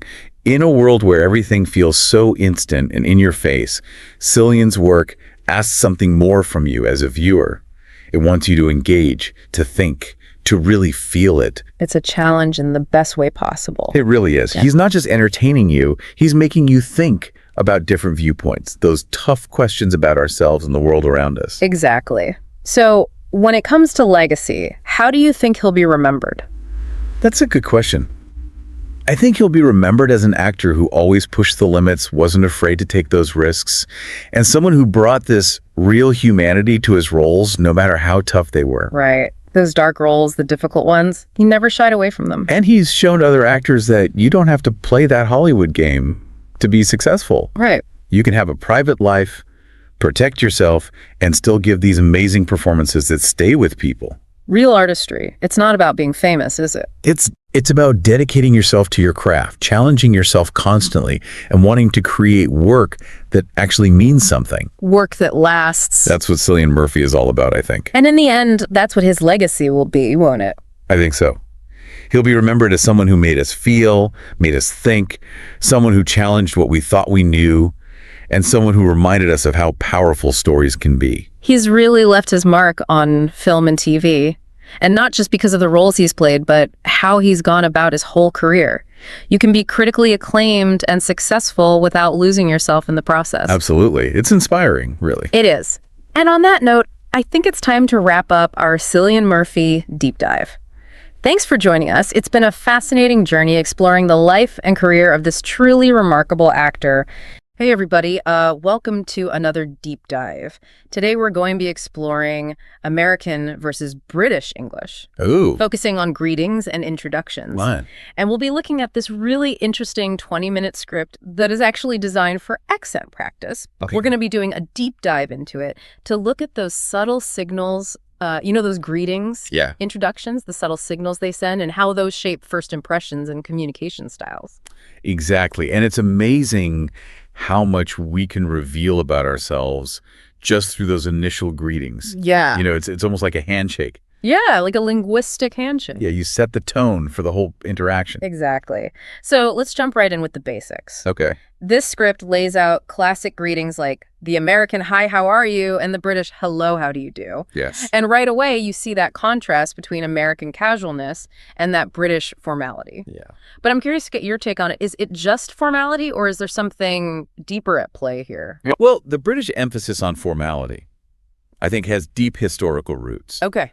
You think back to like Victorian era and all the etiquette that came with that time. Right, all those very strict social structures. Exactly. And so that emphasis on, properness and politeness Yeah. has carried through even to today. Interesting. So even a simple hello, how do you do Yeah. carries this weight of tradition and social expectation. That makes total sense. So it's not that Brits are trying to be distant or cold. They're really just adhering to that script. Right, That exactly. cultural script that values that decorum. Yes. Oh, Now, on the American side, you have that culture that prizes egalitarianism and informality. right. And, think about the frontier spirit and melting pot of cultures. Yeah. People needed to connect quickly and efficiently. Yeah. So that, hi, how are you? It cuts to the chase and really prioritizes friendliness and that approachability. Yeah, it's like a fast track to Yeah. connection. You're skipping all those formalities to get right to the heart of the matter. Yes. But do you think that sometimes leads to misunderstandings, especially when Americans and Brits are interacting? Oh, absolutely. Yeah. I mean, imagine an American just, greeting a British colleague with a loud, what's up? Right? Or The Brit might be very taken aback. like, whoa. Yeah, and think it's very familiar or even rude. And the same way an American might perceive a Brit's reserve as being cold or standoffish. It's really all about understanding that cultural context. Yeah, for sure. So how do we even begin to navigate these cultural differences? Are there any clues in this script that can help us kind of decode those cues? Yes, actually, the script contrasts the American how's it going Okay. with the British you all right. You are right. And to an American ear, that might sound like a genuine question about well-being. Yeah. But in British English, it's much more casual. Oh. It's more akin to how's it going? So you're telling me if a British person asks me, you all right? I shouldn't launch into a story about, Probably not. my recent illness or something. A simple, yeah, fine you would suffice. Okay. It's all about listening for those subtle cues. Right. The tone, the context to understand the meaning. So much is being communicated under the surface. Absolutely. Wow. So I'm really itching to try out my American and British accents here. Okay. How do these phrases actually sound different? Well, one of the key things that the script highlights is the R sound. Okay. Americans tend to pronounce R's very clearly, especially at the end of words. Yeah? So think about the American pronunciation of car. Car. Exactly. It's like reeling off the tongue. It is. Now, in British English, that R at the end of the word often softens or disappears completely. So car becomes more like ka. Ka. Okay. And this difference you'll see applies to many words and phrases. So how are you? In American English, it's almost like, how are you? And then the British version is more like, how are you? You've got it. Wow. And this difference in R pronunciation is just one example. Okay. There are also variations in vowel sounds and intonation Right. and the way certain words are stressed. Yeah. But we can delve into those phonetic details later. Okay, sounds good. For now, let's maybe shift our focus to how these cultural and pronunciation differences play out in formal introductions. Okay, let's do it. Okay, so we've talked about those initial greetings, those casual like hellos and how are yous that set the stage Right. for an interaction. But what happens when things get a little more formal? How do Americans and Brits handle those more structured introductions? Well, the script definitely offers some insights into that. Okay. And you'll find that those cultural and linguistic differences that we've been discussing, they become even more pronounced Okay. in those settings. Yeah, I can see that. Think about those times when you're meeting someone for the first time in like a professional setting, or maybe you're being introduced to a friend's family. Exactly. The stakes feel a little higher, right? Yes. You want to make a good impression. Yeah, present yourself well. Right. And it seems like Americans and Brits approach this with different styles. They do. Yeah. Let's look at an example from this script. Okay. In a formal American introduction, you might hear, "Good morning. My name is Sarah. Nice to meet you. Okay. Sarah, I'm John Gettin. Nice to meet you too, John." Very straightforward. Yes. Very efficient. Establish names, exchange pleasantries, you're good to go. Exactly. Now contrast that with the British version. Okay. "Good morning. Hmm? I'm Sarah. Pleased to meet you. Okay. Sarah, my name's John. Lovely to meet you too, John." Lovely to meet you. Did you notice the shift in word choice? Yeah. Instead of nice to meet you, it's pleased to meet you. Right. Or even lovely to meet you. Exactly. It feels much more formal. It does. A little more elegant, I would even say. And that's a deliberate stylistic choice. Okay. In British culture, formality is often seen as a sign of respect, especially in settings where hierarchy and tradition are still valued. Yeah. So pleased to meet you conveys a sense of deference. It's almost like the language itself is bowing, Yeah. Acknowledging the interaction and the person you're meeting. That's a great way to put it. And it's not just the words, it's also the delivery. Right. British English in formal settings often uses a softer, more modulated tone. Interesting. So while Americans might project warmth and enthusiasm Right. through volume, Brits convey respect and consideration through a more subdued tone. Exactly. It's fascinating how small differences create such distinct impressions. It is, and these variations go beyond greetings. Okay. The script also points out differences in how Americans and Brits might ask questions. Okay, like what? An American might directly ask, "Are you new here?" Direct to the point. Now, a British person might phrase it as, "Are you new to the team?" New to the team. That's Subtle difference, but it reflects that British emphasis on group cohesion and subtly acknowledges the existing hierarchy within the team. So Brits are thinking about those social dynamics. Yes, very much so. It's like they're playing linguistic chess. That's a great analogy. Yeah. And remember, this isn't about being stuffy. Right. It's a different cultural script for expressing politeness. Yeah, it's about understanding those different scripts. Yes. To navigate those waters. So beyond recognizing words and phrases, what other clues should we be paying attention to? Well, that leads us to nonverbal cues. Body language. Exactly. The way we stand, our facial expressions, tone of voice, eye contact. It's all part of the message. It is. It's like a secret language. And those nonverbal cues can vary between cultures. Absolutely. So while this script gives us a great foundation, Yes. we have to remember that real-life interactions are more complex. Right. We need to engage all our senses. Yeah. Not just listen to the words, but the tone, the pacing, the unspoken cues. We're like detectives looking for clues. Exactly. In every gesture, every inflection. And the more we pay attention to those details, the better we become at understanding those codes. Decoding the matrix. Yes. Yeah. But maybe it's time we shift our focus to the listener Okay. and their experiences with these differences. So we talked about all these greetings and introductions. Yeah. But now I want to hear from you, the listener. Yes. What has stood out to you most? Yeah. Any aha moments? Yeah. Like, Yeah. have you had any experiences where a greeting or introduction just felt off? Yeah, like maybe there was a disconnect in the tone or the Yes. formality. Yeah. And those moments can be awkward, They can't. but they're also great learning opportunities They are. because it highlights those cultural differences we've been talking about. Exactly. And it reminds us that communication is a two-way street. Uh-huh. We need to be mindful and adaptable. Yeah. It's like when you travel to a new country Right. and a gesture you've always used suddenly means something completely different. Oh, yeah. It's humbling, but also a chance to learn, Yes. to broaden your perspective. Yeah. Absolutely. And, Yeah. as you become more aware of these subtle differences, Yeah. you can start to adjust your own communication style That's a good point. and better connect with people from different cultures. Yeah, and it's not about erasing your own way of speaking. Right. It's more about expanding your repertoire. Exactly. So you have different tools. Yes, a linguistic toolkit. Yeah, and you can choose the right tool for the job. Exactly. So one final thought before we wrap up. Okay. Do you think the way we greet each other actually influences how we perceive one another? That's a good question. Like if you changed your usual greeting style, what impact would that have? I think even those small choices, the words we use, our tone, Yeah. can have a big It's impact. like setting the tone. Right. A warm greeting can create instant connection. Yeah. A formal one might signal respect. Right. So it's about being intentional with our communication, Yes. recognizing every interaction shapes the dynamic. It does. Well, it's been a really fun deep dive It has. into the world of greetings and introductions. Yeah. So as we go out into the world, let's pay attention to those cues. Yes. Experiment with different readings and see how those choices shape our connections. Absolutely. Until next time, happy communicating, everyone. See you later. Okay. So get this. Today we're diving into something pretty unique, I think. Mm-hmm. We're going to be exploring a world where, get this, cats can talk. I know what you're thinking. Is this like some kind of joke? But trust me, this deep dive is going to be both fun and surprisingly insightful.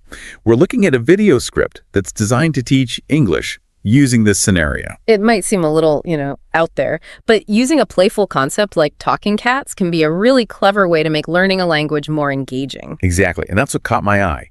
Is like they take this delightfully absurd idea and turn it into like a tool for learning. So the video script jumps right into the action. You wake up one morning and boom, your cat starts talking. It really does. And they even give you like some example sentences right off the bat. Like if my cat could talk, the first thing it would say is, where's the food? It's a great way to introduce that hypothetical situation, while also sneaking in some vocabulary and some basic sentence structure. You're learning without even realizing it. Right. And it gets even more entertaining. They create a whole dialogue between like a person and their talking cat. Mm-hmm. There's this one line from the cat that I absolutely love. Why do you always wake up so late?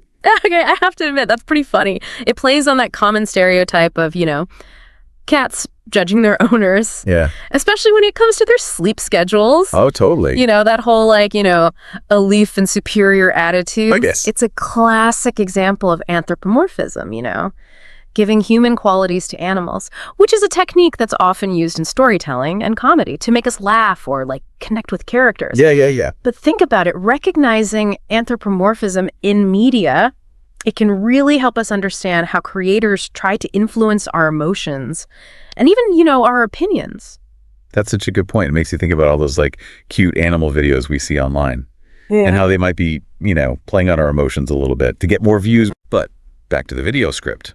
While we're chuckling at the, the talking cat's sass, we're also learning about things like the second conditional tense. Which is a grammatical structure that lets us explore those, hypothetical situations, those what-if scenarios.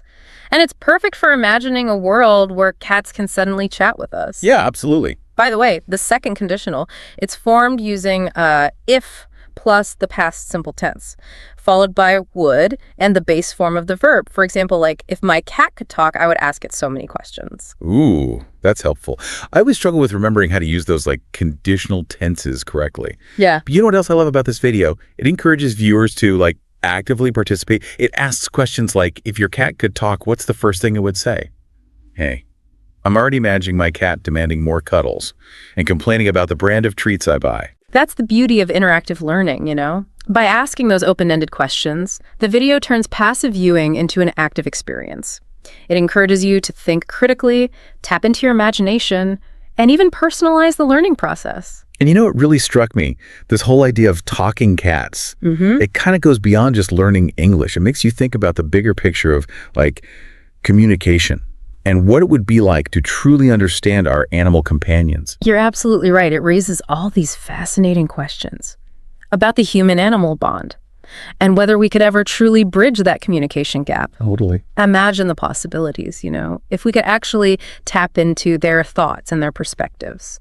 It's mind-blowing. And maybe a little bit scary, too. Yeah. What if our cats aren't as thrilled with us as we think they are? Well, that's where speculative thinking comes in. The second conditional tense. It isn't just about grammar. It's a tool for exploring possibilities, challenging our assumptions, and maybe even, confronting some uncomfortable truths. And who knows? Maybe what we learn from those what-if scenarios can lead us to treat our animal companions with even more understanding and respect.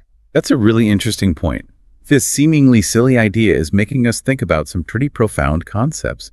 And speaking of pushing the boundaries of imagination, this video has a grand finale. That really takes things to the next level. Oh, you mean the part where they challenge viewers to write a short story? Using those what-if scenarios and the new vocabulary they've learned? Exactly. It's like the ultimate test of creativity and language skills all rolled into one. It's a brilliant way to reinforce what's been learned, while also encouraging viewers to use their imagination and, have fun with the language. This video script is a fantastic example of how a creative and engaging approach can make learning more effective and enjoyable. I completely agree. It's like they snuck in a bunch of educational value under the disguise of a talking cat. But before we go any further, I'm curious to know what you think about this whole talking cat scenario. I mean, have you ever imagined what it would be like if your own pet could suddenly speak to you?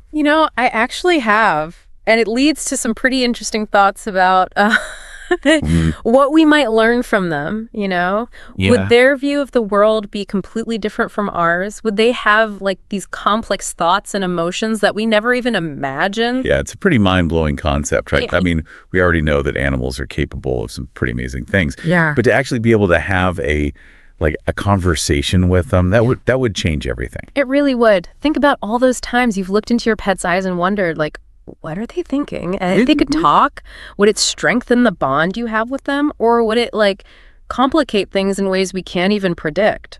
Honestly, I'm not sure if I'd be ready for that level of honesty from my cat. She might have a few choice words about my taste in furniture. Oh, I can imagine. But speaking of honesty, this whole talking cat scenario also makes me think about the ethics involved. That's a really important point. If animals could talk, would it change our responsibility towards them? Would we still see them as companions? Or would their newfound ability to communicate, elevate them to a different status? It's almost like a science fiction dilemma, right? Yeah. We're so used to being the, dominant species on this planet. But what if that changed? What if we had to, share the stage with other intelligent beings who could, vocalize their needs and desires just as clearly as we can? It's a fascinating question, and it's one that philosophers have been grappling with for centuries. But I think it all kind of boils down to respect, If we can learn to listen to and understand other species, even if their way of communicating is different from ours, then perhaps we can create a more, Harmonious and equitable world for all living beings. That's a beautiful thought. And I think one that this whole deep dive has been kind of hinting at all along, even though we're talking about a hypothetical scenario, it's prompting us to think about our relationship with animals Yeah. in a new and potentially transformative way. Exactly. And that's the power of speculative thinking. It allows us to explore possibilities, challenge our assumptions, and maybe even glimpse a future where communication and understanding transcend those boundaries of species. I love that. And it's amazing how this whole conversation started with a simple video script designed to teach English.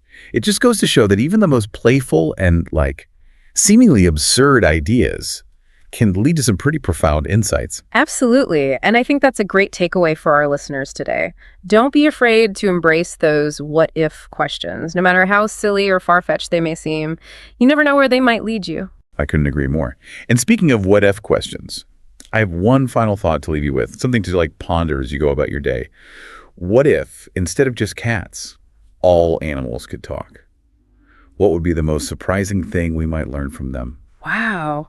That's a really thought-provoking question. It makes you wonder, if their insights would challenge our understanding of the world, or maybe even reveal some hidden wisdom we never expected. Imagine hearing a bird's perspective on migration, or a dolphin's take on ocean conservation. It could completely change our understanding of nature and our place in it. Right. And it might not just be about, the grand mysteries of the universe. What if we learn something unexpected about the everyday lives of animals? Would their thoughts and desires turn out to be more similar to ours than we ever imagined? It's fascinating to think about. Maybe dogs would confirm that they truly love us unconditionally, or maybe squirrels would finally reveal the secrets of their incredible nut hiding skills. Speaking of squirrels, their ability to remember the location of thousands of buried nuts is remarkable. Imagine if they could tell us how they do it. Maybe humans could learn a thing or two about, memory and spatial awareness from them. That would be incredible. It really highlights the potential for learning and understanding. If we could, tap into the minds of other species, it might even lead to breakthroughs in fields like, medicine or technology. You're absolutely right. And beyond the scientific advancements, I think the most valuable lesson might be a deeper sense of empathy and connection with the natural world. I completely agree. This deep dive started with a humorous video script about talking cats. Yeah. But it's really opened up a whole world of possibilities. It's a reminder that curiosity and imagination are powerful tools for learning and growth. And sometimes the most profound insights come from exploring, seemingly lighthearted ideas. So as we wrap up our deep dive today, we encourage you to keep pondering those what-if questions. What would you ask your pet if it could talk? What secrets do you think the animal world holds? And most importantly, how would those answers change your perspective on life? It's been a fascinating journey exploring this topic with you. We've covered, language learning, the human-animal bond, and the potential for, interspecies communication. It just goes to show that even a seemingly simple question can spark some truly deep and insightful conversations. Thanks for joining us on this uniquely engaging deep dive. We hope you've learned something new today, and maybe even been inspired to look at the world around you with a renewed sense of wonder. Until next time, keep exploring, keep questioning, and keep those what-if scenarios coming. Ever wished you could just fly to work, escape the traffic, enjoy the view? Oh, yeah. Well, today we're diving into a world where that's actually possible. Interesting. At least in the minds of English language learners. Okay. You see, our source material is a video titled, "What If Humans Could Fly? Learn English with Fun and Imagination." Uh-huh. And it takes this wild idea and uses it to teach vocabulary and grammar. It's a pretty clever concept. Yeah. Using something fantastical to make learning stick. I mean, we all remember those dry textbook lessons, right? This video tries a different approach. Okay, so let's unpack this. Right. The video starts with this simple question. What if humans could fly? Right. And then throws out example sentences like, if I could fly, I would explore the entire world. Mm-hmm. I'm already picturing myself soaring over the Grand Canyon. Wow. But, this gets something interesting, this idea that learning is more effective when it's, fun. Is there any truth to that? It definitely makes sense intuitively. Our brains are wired to remember things that are emotionally engaging. Think about it. You're more likely to remember a funny story than a list of facts. So, by tapping into our imagination, these types of videos can make learning feel less like a chore and more like an adventure. So instead of drilling yourself with flashcards, you're picturing yourself with wings dodging skyscrapers. That's a much more exciting mental image. Exactly. And speaking of exciting, the video doesn't just stop at sentences. It actually creates a whole dialogue between two friends experiencing flight for the first time. Ooh, a dialogue. Yeah. That sounds like my cue. Uh-huh. Want to try acting it out? I'm game. All right, you're my best friend, and we've just taken off for our first flight ever. Whoa, this is incredible. We're actually flying. I know, right? It's like being a bird. Look at the city down there. Everything looks so small. I told you ditching the car was a good idea. Imagine doing this every morning instead of sitting in traffic. Yeah, but what if we get tired? Where do we land? Good point. We'll just find a nice fluffy cloud to take a nap on. That's the spirit. Always have a backup plan, even when you're flying. Okay, maybe not the best plan. But this dialogue really does highlight how human flight would bring up some pretty tricky questions. I mean, landing on a cloud, not exactly FAA approved. Right. And think about it. If everyone could suddenly fly, wouldn't we need entirely new rules? Like air traffic control would need a serious upgrade. Not to mention, where would we all park our wings? Would we need special flight lanes to avoid collisions? This scenario opens up a whole can of logistical worms. It does, and the video actually touches on some of these issues later on. But for now, let's get back to the language learning aspect. Right, because this whole scenario is just the backdrop for teaching English, isn't it? Yeah. So, what comes next? Well, after the dialogue, the video dives into some key vocabulary words related to flight. Like what? Give me some examples. Well, they talk about words like soar, hover, and wings, of course. They give definitions and then show how to use these words in sentences. For example, the bird soared high above the clouds. Or, if I had wings, I could fly to school. Simple but effective. Those words are so evocative, especially soar. It makes me think of effortless gliding, like an eagle. And that's exactly what the video is going for, to make those words come alive through this fantastical scenario. But how does it connect to grammar? Well, I remember you mentioning something called the second conditional. Yes, that's the grammatical structure the video focuses on. And it's perfect for a scenario like this because the second conditional is all about talking about hypothetical situations, things that aren't actually real. Like, if I could fly, I would. You see what I mean? So the video is not only teaching you words, but also showing you how to use them in grammatically correct sentences. That's pretty cool. Yeah.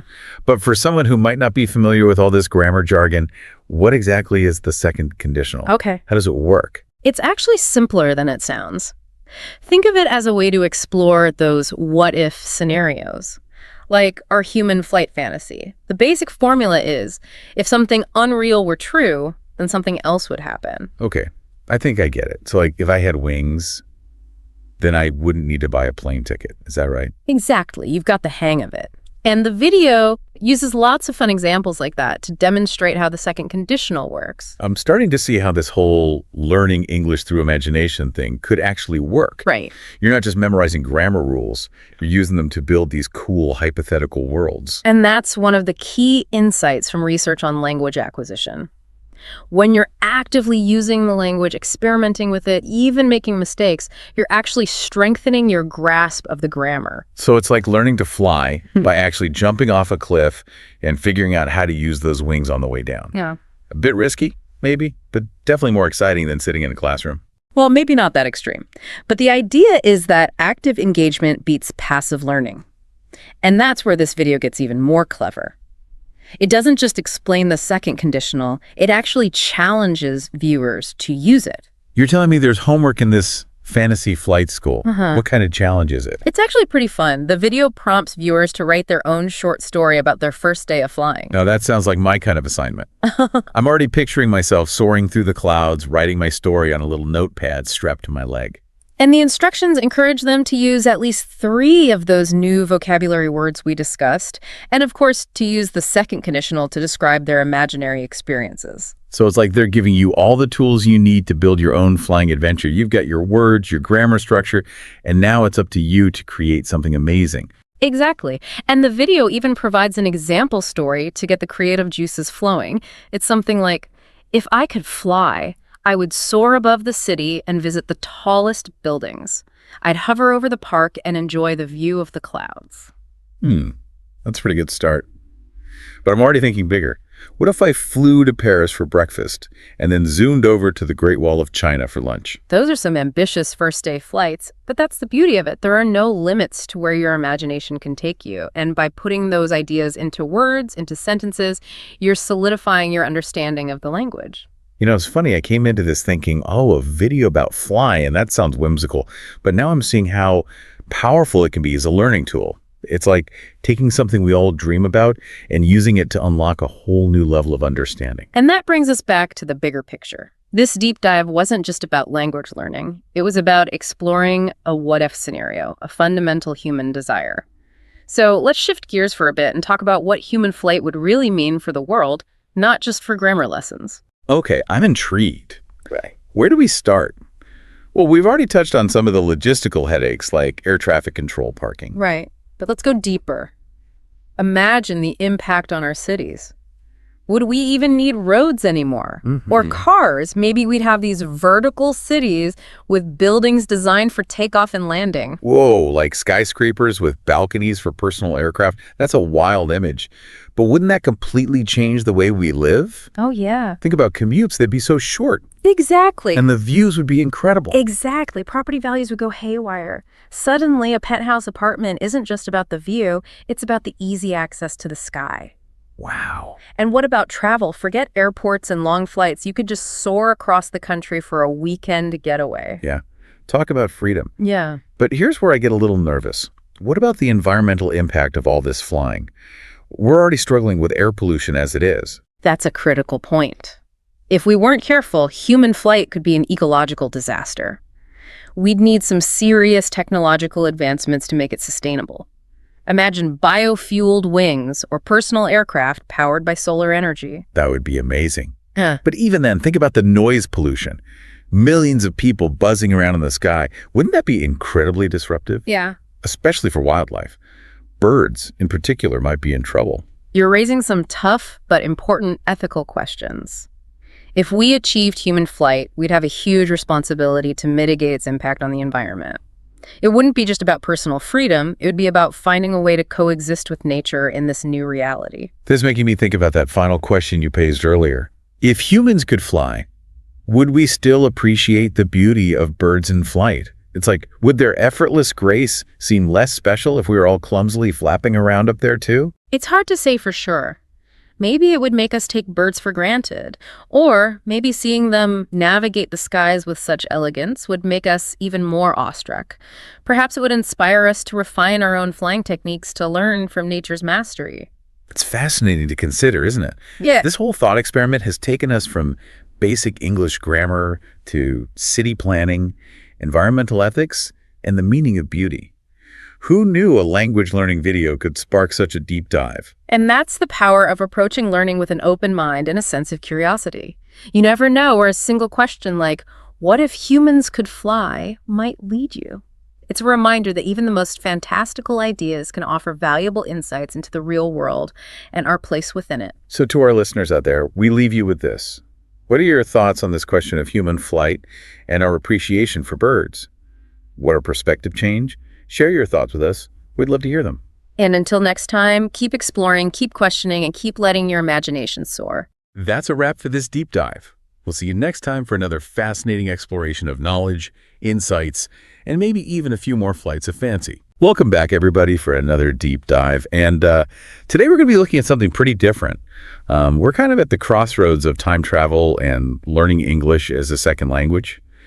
And we've got this outline for a YouTube video that takes a very unique approach. I think you're going to be interested to hear about this. Well, yeah, it seems like it's an attempt to tap into that what-if feeling that we all love. The outline we have here is for a video called What If Time Travel Was Possible? Learn English with Fun. And I mean, the title itself really kind of gets to the core of it. It's using this fantastical scenario to try and get people excited about learning the language. Yeah, it's definitely not your typical English lesson. You know, instead of just drilling people on grammar and vocabulary, this video wants you to actually imagine hopping into a time machine. Yeah. You know, it's even got activities like writing dialogues with people from the future, or even creating these short stories about your time traveling adventures. Yeah, it's really a fascinating approach, I think. I mean, think about the last time you were really engrossed in something that you were learning. I bet it was something that was really fun and engaging. Right. And that's what this video is trying to do for English language learners. By presenting the grammar and vocabulary in the context of this thrilling time travel narrative, they're really trying to make the process enjoyable. And then, you know, because it's enjoyable, it's going to be more effective too. So how does this actually play out in the video? Can you maybe walk us through the structure a little bit? Sure. So it starts with an intro, of course. Yeah. Just like anything else, setting the scene and kind of getting the learner's imagination going about the possibilities of time travel. But then it cleverly layers in all these different learning activities, like there's dialogue practice and there's vocabulary, grammar lessons that are all woven into this time travel story. Mm-hmm. And then they've got interactive questions that really get you thinking. And then to top it all off, there's this creative writing challenge at the end. It sounds like they're really trying to hit every part of language acquisition, right? Like reading, writing, speaking, and listening. But they're keeping it fun. That's really impressive. Yeah, exactly. It's kind of like sneaking in the veggies, you know, with a delicious dessert. Right. They're appealing to that innate human desire that we have. Yeah. To explore the unknown, but doing it in a way that actually helps you learn a new language at the same time. So let's get into the specifics of the actual content itself. What kind of vocabulary and grammar are they teaching? Like, how is it all fitting into this time travel theme? Well, all vocabulary is centered around time travel concepts. So words like, you know, time machine and explore, era, you know, things like that. But the interesting thing is that they don't just give you these words like in a list. They weave them into the activities so you learn them in context. Like, for example, they might have a dialogue between a time traveler and someone living in the future. And then in that dialogue, they use words like future and technology and things like that. So you're not just memorizing a list of words, but you're actually seeing how they're used, right? Like in a real conversation, or at least, you know, an imagined conversation. Oh, that's cool. What about grammar? Are they focusing on any particular structures? Yes. They're introducing the second conditional. which is really perfect for talking about these hypothetical situations. Like if I could time travel, I would visit ancient Rome, things like that. And this grammar structure really fits so naturally within the whole time travel theme. And it allows learners to actually practice expressing their own hypothetical journeys and desires and things like that. Yeah. So it gives them a reason to use the grammar. Exactly. They're not just, conjugating verbs. They're imagining themselves in these crazy scenarios. And they can use the language to actually talk about it. Yeah, precisely. It taps into the power of imagination as a learning tool. When you get emotionally invested in the scenario, the learning becomes much more meaningful and memorable, even if it's fantastical. And I love how they're encouraging active learning. So they're not just passively watching a video, right? They're answering questions, they're writing dialogues and creating stories. Tell me more about these interactive elements. Sure. So throughout the video, they'll sprinkle in questions like, if you could time travel, where would you go? Past or future, and why? And who is one historical figure you would love to meet? Questions like that. And these questions really get the viewer thinking critically and applying the vocabulary and grammar that they've just learned. And then it doesn't even stop there. They actually have like a creative writing challenge at the end where they ask viewers to write a short story about their first time travel trip or something. And using the vocabulary and grammar that they learned. And they can even share those stories online with other learners. And, sharing those stories, it can really help boost confidence and then give them a sense of accomplishment. So it's building a community. Yeah. Which can be so important, especially when you're learning a new language. Especially if you're learning on your own. It's like they're building a little virtual time travel club. Right. Where everybody can share their adventures and support each other. That's a great way to put it. And, this whole community building idea, it's actually backed up by research in education psychology. Like when learners feel connected to a group, they're going to be more motivated. They're going to be more engaged. And ultimately, they're going to be more successful. Makes sense. It doesn't have to be like this, solitary thing. It can be like a shared experience. Yeah. And this video really seems to emphasize that. Absolutely. I think that's one of the most innovative aspects of this approach. They're not just teaching a language. They're creating this whole environment where learners can, connect and collaborate and inspire each other. I mean, it's like they're turning language learning into a game. Yeah. Right, with all these challenges and then sharing your creations. Yeah, you're right. That actually brings up another interesting element here, which is this concept of gamification, Using game-like elements in learning has become really popular, and for good reason. I mean, when something feels like a game, we're more likely to stick with it. Right. We push ourselves further, and we actually enjoy it. Think about it. I mean, we've all spent hours playing video games. Right. Totally engrossed in the challenge and the reward and everything. So, I mean, why not try and bring that to language learning? Exactly. Our brains are wired to respond to that kind of stuff. Rewards and challenges and sense of progress and all that. That's what this video is trying to do by, incorporating these interactive elements. So it's not just time travel. It's kind of about using that to make it into a game. Exactly. And there is, science behind it. Studies have actually shown that bringing in these game-like elements into learning can lead to people being more motivated. They have improved memory. They can even have a deeper understanding of the material. That's incredible. Like we're finally figuring out how to make learning actually enjoyable and effective instead of it being a chore. Yeah, I agree completely. And this YouTube video outline, even though it's just like a blueprint, I think it really offers a glimpse into the future of education, like a future where learning is really personalized and engaging and driven by, imagination and play. It's really inspiring to see how creative educators are getting with this stuff, Absolutely. And I think this particular example with the time travel theme and the community building, it's really intriguing because it shows that we can kind of break free from the traditional classroom and create learning experiences that are really captivating and memorable. What do you think is the most innovative aspect of this whole video concept?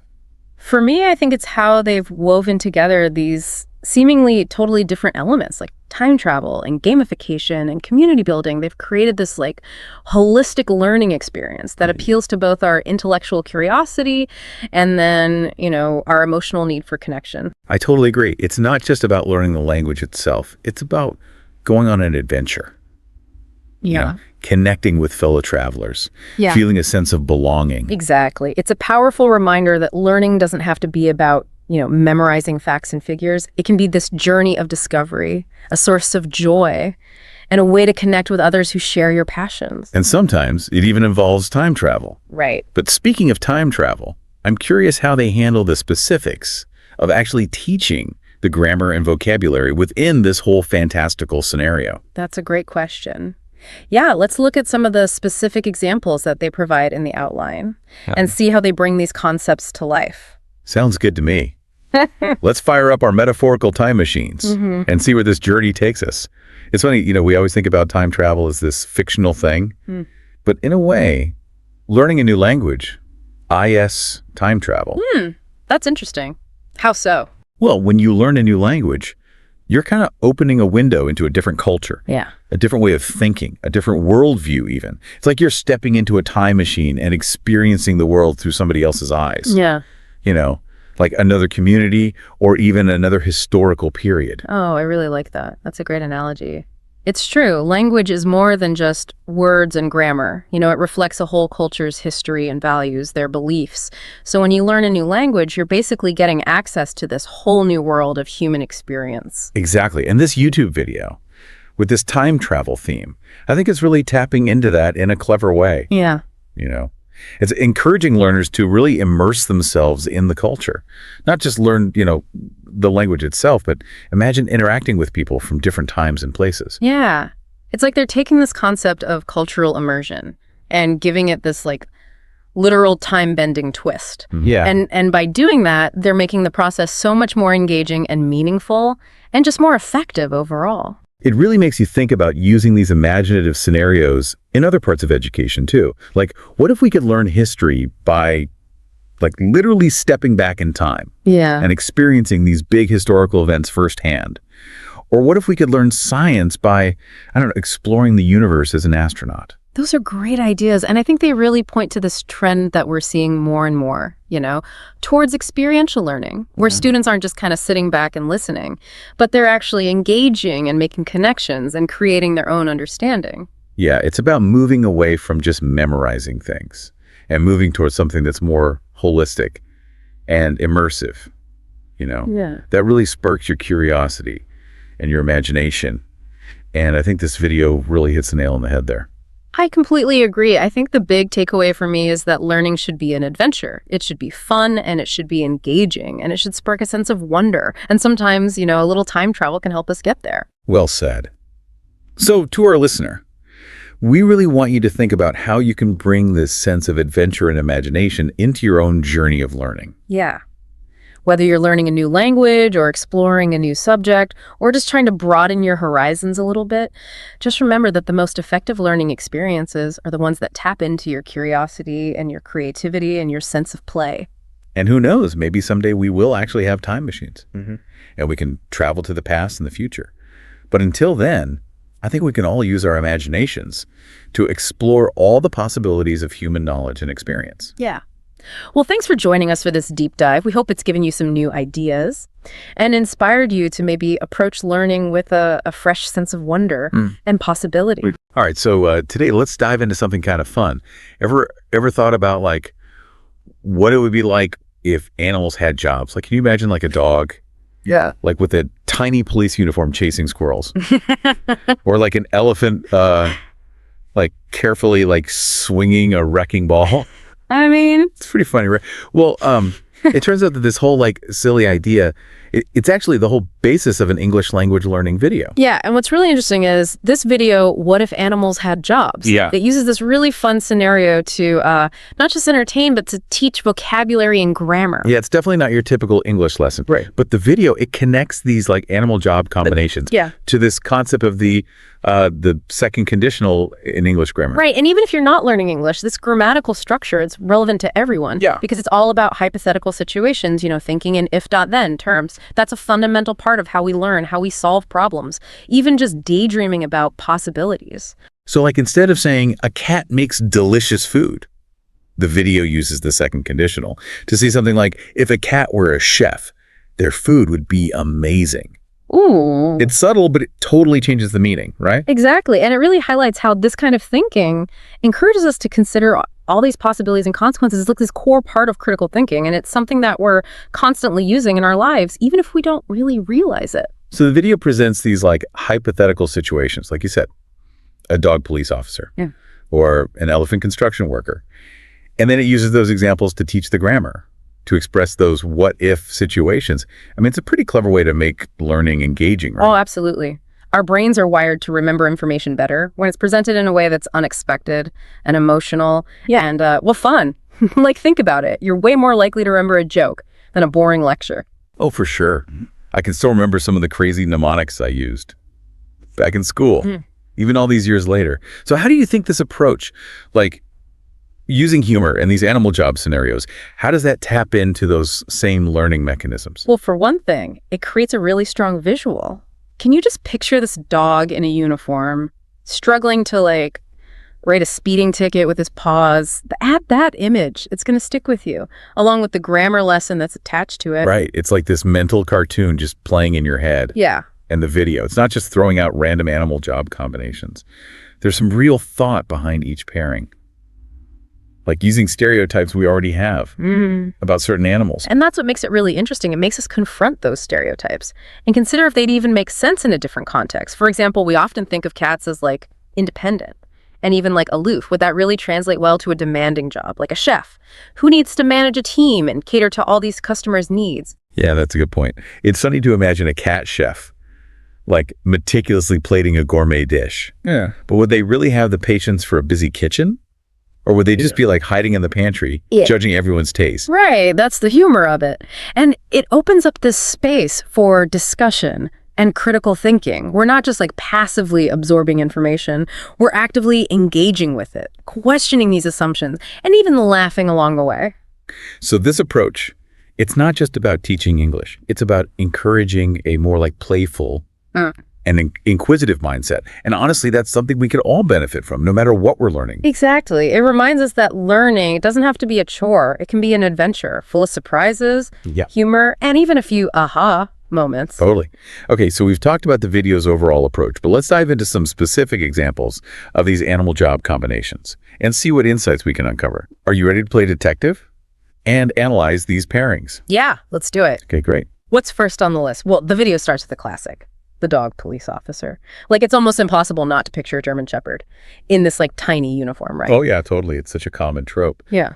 But why do you think that pairing feels so natural to us? Well, I think it's because it plays on these really deep stereotypes we have about dogs, like loyalty, obedience, that strong sense of smell, all qualities that we associate with good police work. Right.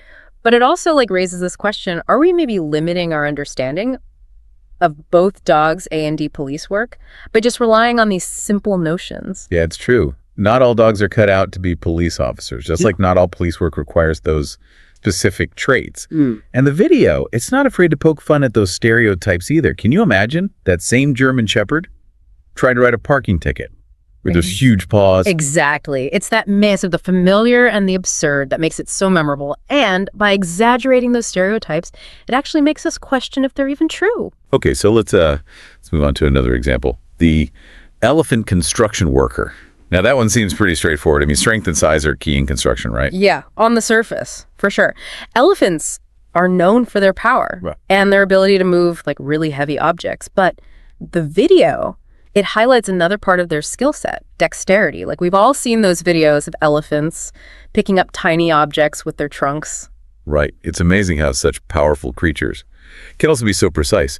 So you could have an elephant operating a crane 1 minute and then carefully placing a delicate mosaic tile the next. Exactly. And it makes you wonder, do we underestimate the potential of elephants and maybe even other animals because we only focus on those more obvious traits? That's a great point. It's like we're putting them in boxes based on our limited understanding of their capabilities. And, you know, come to think of it, don't we do that with people too? Oh, absolutely. We make assumptions based on appearances, job titles, or even just a person's species. I mean, this video, it's lighthearted, but it kind of makes us consider those assumptions and how they might limit our perception of the world around us. So it's not just about learning English, it's about expanding our thinking and challenging our own biases. Okay, so let's try a different approach. Instead of analyzing the examples from the video, what if we came up with our own animal job combinations? Ooh, I love that idea. It's like a chance to put those creative thinking skills to the test. What do you have in mind? Well, thinking back to the cat chef, what if we took another animal that's known for being meticulous and maybe a little particular? How about a raccoon accountant? I can just picture them meticulously organizing receipts and balancing those books. And raccoons have those little nimble fingers, perfect for handling money and using a calculator. Plus, they're known for being resourceful and clever, which are valuable traits in the world of finance. Exactly. Okay, your turn. Think of an animal that's known for its patience and calm demeanor. What kind of job do you think they would excel at? How about a sloth therapist? They're known for being slow and deliberate, which could actually be very calming for patients. They'd be excellent listeners, never rushing anyone. And their slow, steady voice would be super soothing. That's brilliant. Imagine a sloth leading a meditation session or offering words of encouragement. With that like Zen-like tranquility, they'd be the ultimate stress busters. Okay, this is fun. I've got another one. A chameleon spy. They could blend into any environment, gather intel, and disappear without a trace. Oh, wow. Now that's thinking outside the box. Blending into their surroundings, gathering intel. It's perfect. This is exactly what this kind of creative exercise encourages. Looking beyond the obvious and considering the hidden potential in unexpected places. Man, it's not just about animals. This playful approach to learning, it can be applied to any subject. Like imagine trying to learn history by creating a board game about famous battles, or understanding physics by building a miniature roller coaster. Exactly. By tapping into our sense of play and imagination, we can make learning more engaging and memorable. And who knows, maybe we'll even discover hidden talents and passions along the way. So, we've analyzed the pairings from the video and even brainstormed our own. But let's take this thought experiment one step further. What would a world where animals actually DID have jobs look like? Ooh, now we're getting into some speculative fiction territory, but I think it's a fascinating thought experiment. Right, like would animals have unions? Would they demand fair wages? Would a dog police officer get a bone instead of a paycheck? Would there be an office pet peeve about a coworker always burying their snacks in the potted plant? These are all great questions. And it's funny to think about those practical implications of a multi-species workforce. But it also makes us consider some deeper ethical questions, like how would we ensure fair treatment and prevent exploitation? What rights would animals have in the workplace? Yeah, it raises a lot of intriguing possibilities, but also potential challenges. And maybe it even makes us question the very nature of work itself. Like, is it something inherently human? Or is it something we could share and potentially even learn from in collaboration with other species? That's a thought-provoking question. We often just assume this human-centric view of the world. But this exercise challenges that perspective. Maybe there are valuable insights and even solutions to problems that we could gain by working alongside animals. It's definitely a concept worth pondering. Okay, we've covered a lot of ground here. From dog police officers to sloth therapists to imagining a future where animals are our colleagues. But there's one final layer to this deep dive that I think is really important. And what's that? I think we've been focusing a lot on the content of the video, like all these funny animal job pairings and all the questions they bring up. But what I find most interesting is the bigger picture, the principle that makes this approach so effective. You mean like using humor and imagination as tools for learning? Exactly. Like the video, it could have just presented the second conditional in this really dry textbook way. But by using these unexpected scenarios and some humor, it becomes something you remember, something that sticks with you. Yeah, it's it's the difference between reading facts and experiencing a story. Our brains, they connect with narratives and characters and emotions. And when those are present, learning just becomes so much easier. Yeah. It's like hiding vegetables in a delicious sauce. You still get all the nutrients, but it's way more enjoyable. I like that. That's a great analogy. It shows how this approach can make learning less intimidating, especially for those subjects that seem really hard or complex. When we're laughing and using our imaginations, it just breaks down those mental barriers. Right. It's like we're letting our brains play and explore and make mistakes without being afraid to be judged. And in that space, we're just so much more open to new information. For sure. Think about when you were really into a game or a creative project. You probably lost track of time. You were so engaged. Right. And you were learning without even knowing it. That's the power of play. Yeah, that feeling of flow. Yeah. Where you're just so focused that everything else disappears. And I think that's what this video does so well. It reminds us that learning, it doesn't have to be boring. It can be joyful and surprising and even hilarious. Right. And when we start learning with that playfulness and curiosity, it opens up all these new possibilities and connections and new ways of seeing the world. As we finish up this deep dive into animals with jobs, we want to leave you with this. Don't underestimate the power of play if you're trying to learn something new or master a skill or just understand this crazy world we live in. Don't be afraid to embrace those moments of laughter and imagination and just silliness. Yeah, because in those moments, you might discover a totally new way of seeing things and maybe even learn a little bit more about yourself too.